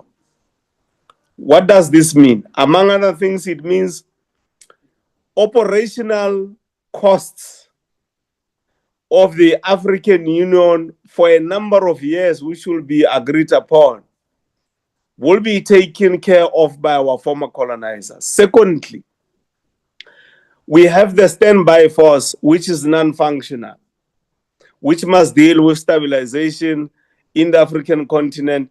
One of the consequences why it is non-functional is because there's no budgets from member states to make it functional and effective. That's why you've got all these destabilizations partly which are taking place, because you don't have a force sufficient enough to withstand any threat towards stability in the African continent. Therefore, as form of reparation, former colonizers must finance the operations of the African Union standby force. The last proposal, which is linked to the third, is that the Bank of Africa, Development Bank of Africa, as part of these negotiations, there must be a pact in economic terms between our Development Bank of Africa under the auspices of the African Union on how the Africa Continental Free Trade Agreement is also going to be treated as a special dispensation, but using the African Development Bank and the Africa funding agencies, therefore getting into a partnership through favorable rates with the banking institutions for development, which are based in the member states of the former colonizer. So those are my 4 proposals, honorable members, which necessarily some of them don't belong to you, Deputy Minister, in DERCO. But it doesn't kill any child for DERCO to also say they stand by and will support in whatever form the resolutions that will be coming from the portfolio committee here today as part of taking this thing forward. Over to you, Deputy Minister.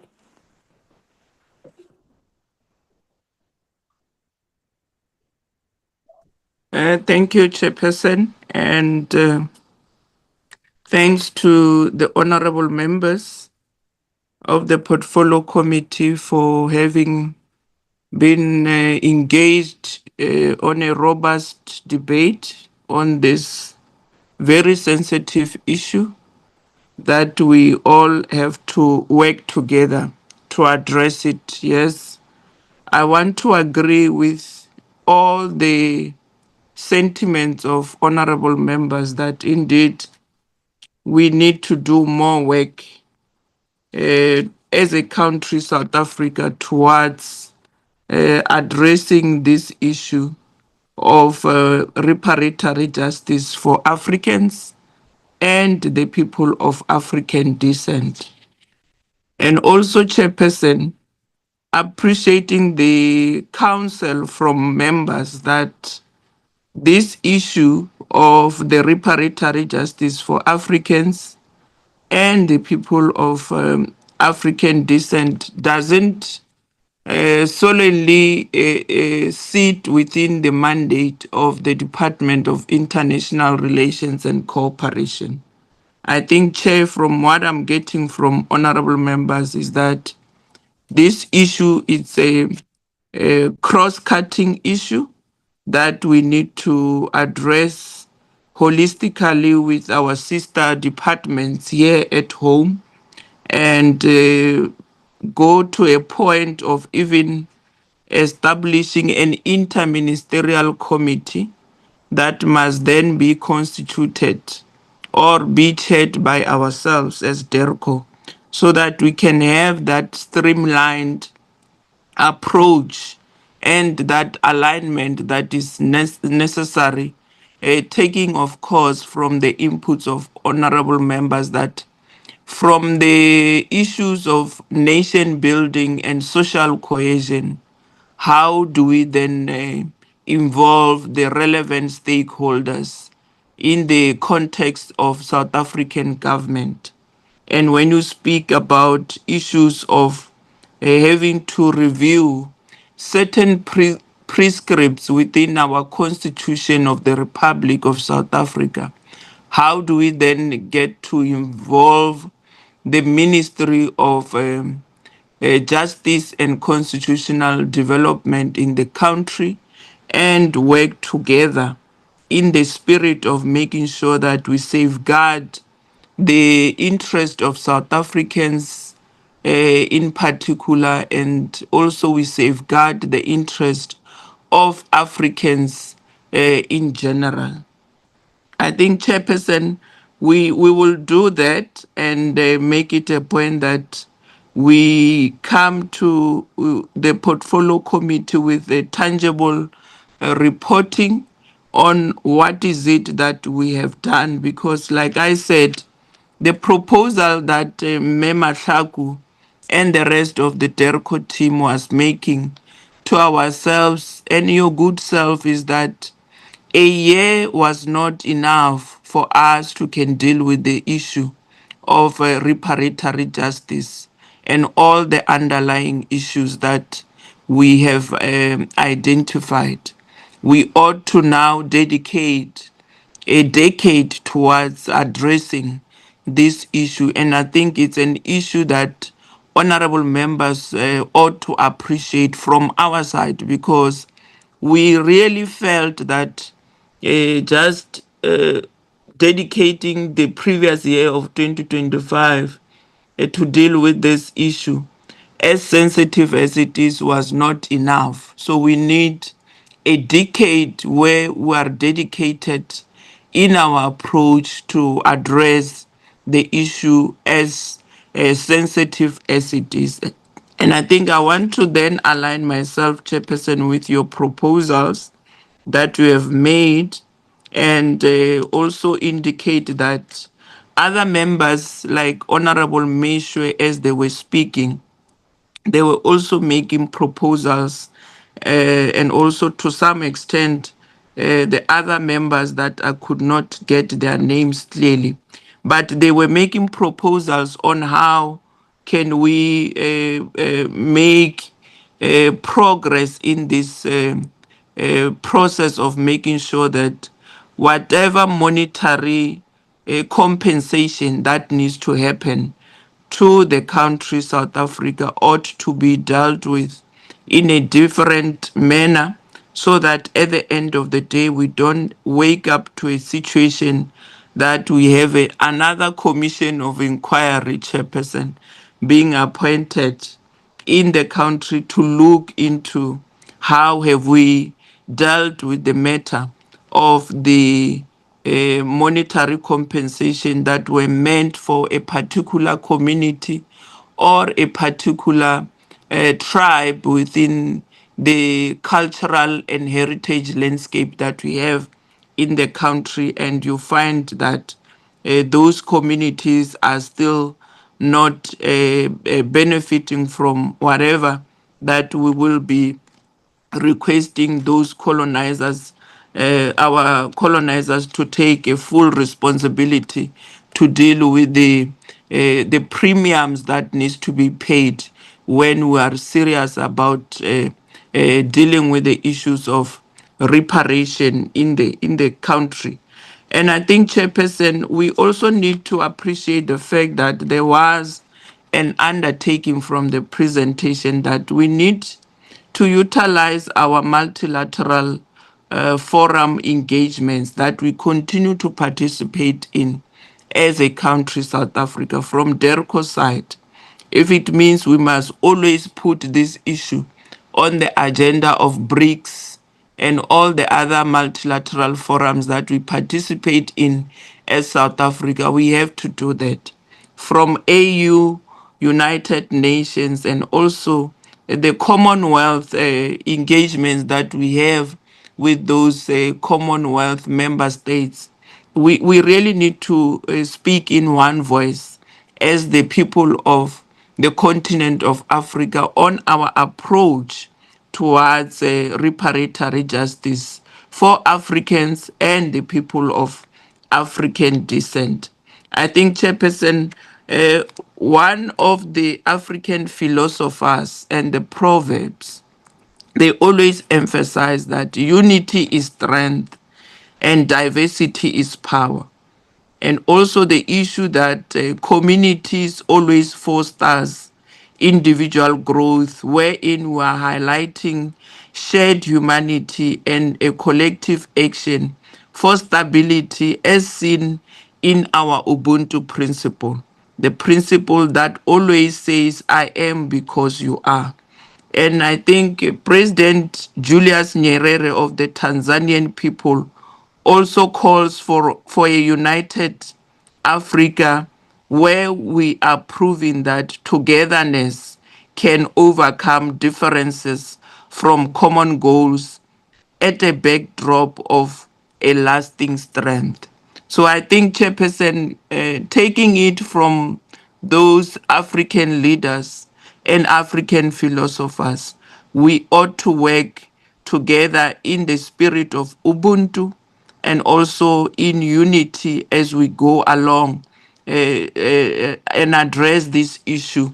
Because when you raise these matters, whether you are at AU or within SADC, you often find it difficult because other countries are not clearly aligned in terms of the proposals that South Africa would be putting on the table. So we need to also appreciate the fact that South Africa is now the interim chair of the SADC organ, which is one of the strategic forum that we must utilize to consolidate views, Chairperson, aiding towards the recommendations that members have made here, that let us utilize our chairmanship of SADC for the next 24 months and speak in unity in regard to the issues of reparatory justice for Africans and the people of African descent. Because if we don't speak in unity here in SADC and also in the continent through our AU forums, I think we therefore stand to be less coordinated, and therefore you can then imagine the impact that we are going to be making as a continent in the process of holding those that were at the center of driving these nefarious agendas in the lives of our people to be held accountable. So former colonizers and those member states that were at the center of driving those agendas in our countries, whether in SADC, in AU, and in the CARICOM communities, we ought to really hold them accountable. And we can easily do that in our multilateral engagements that we have, whether in BRICS, in the G7, in the G20, and also in all the other multilateral forums. Your United Nations must also speak on this matter because it's an issue that is not only affecting South Africa and the AU alone. You have the Caribbean countries as well, really raising the issues sharply that they need closure. And the only way for them to find closure is that we need to drive the reparatory justice without any compromise. for the people of African descent and also the people of Africa as a whole. So I don't know if Mema Shagu has got anything to add in terms of the inputs that the members have made, because I think from what we are getting is that we need to work together with other sister departments here in the context of the South African government and make it a point that we hold those that are mandated by the Constitution to deal with matters of nation building and social cohesion in the country to also start to speak in the same voice that DERCO is doing in other multilateral forums. And also Parliament is also indicating to us that they will support the motion of MK Party with regard to how we need to address this issue from a parliament point of view.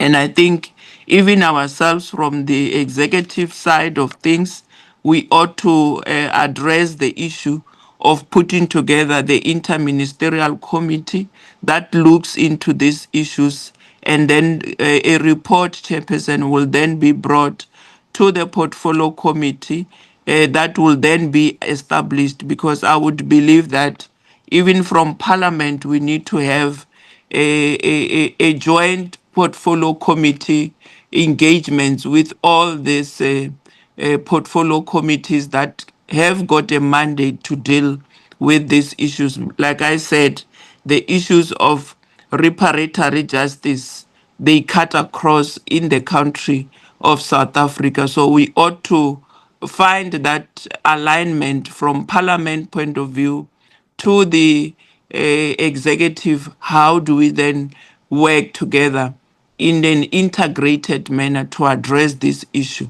So Ms. Mahlaku will then talk to the issues that are more technical, and then we'll see, Chairperson, if there are other follow-ups, we can gladly respond to them and address them adequately. I'll hand over to the DERCO team that is led by Mema Tlaku.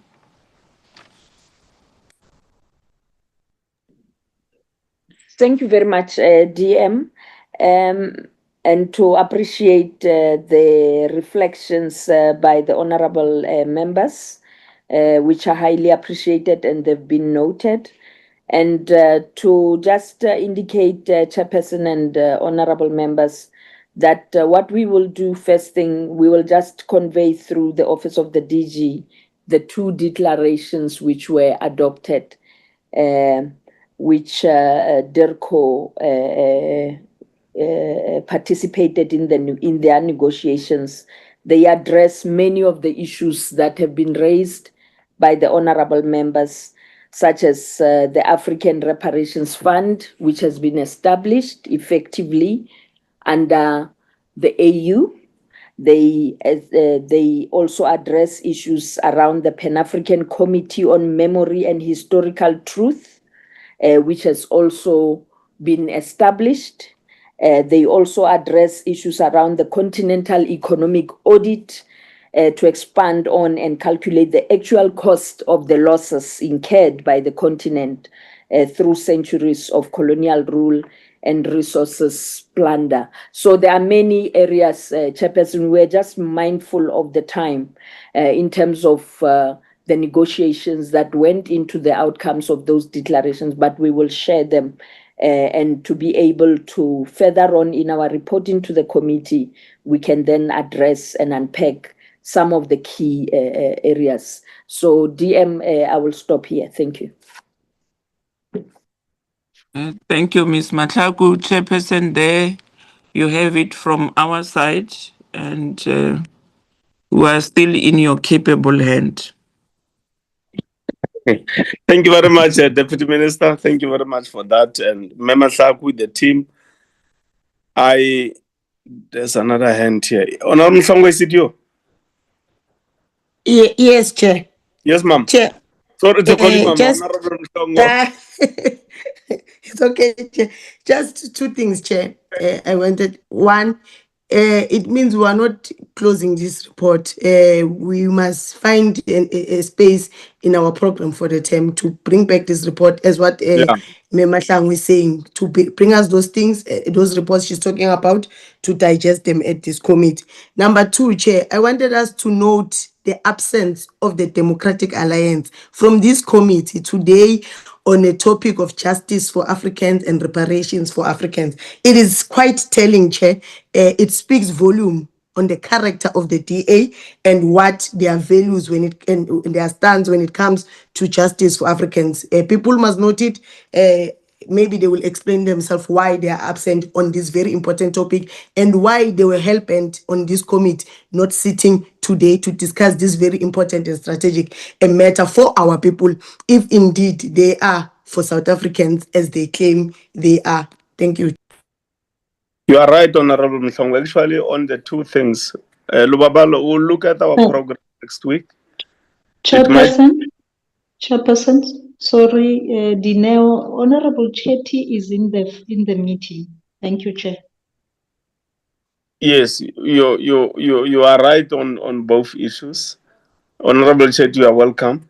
I don't know how is our program next week. I know that it's the debate of the president, State of the Nation tomorrow.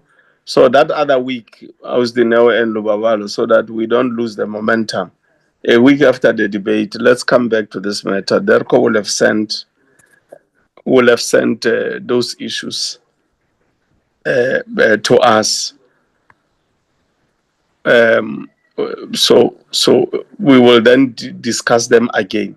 What I'm going to request, Ausdino and Lubabalu, is that if you remember, for the SADC Parliamentary Forum, we did adopt a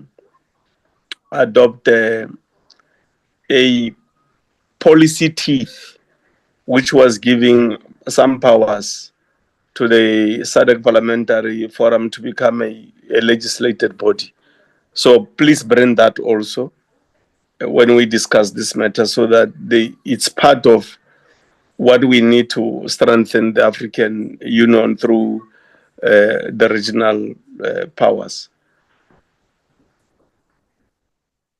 I want to thank the staff for arranging this meeting today, which was seamless and the transmission was excellent. Honorable members, for dedicating today's time on the eve of the State of the Nation address to come to the Portfolio Committee meeting. There was one member yesterday in the group who asked, why are we meeting? And I asked myself, did this member look at the agenda of today's meeting? It's quite a historical meeting, as Honorable Mhlongo was saying. Perhaps it explains some of the deep-seated attitudes which Honorable Mhlongo has observed from some of the people who profess to be the best defenders of democracy in the Republic of South Africa.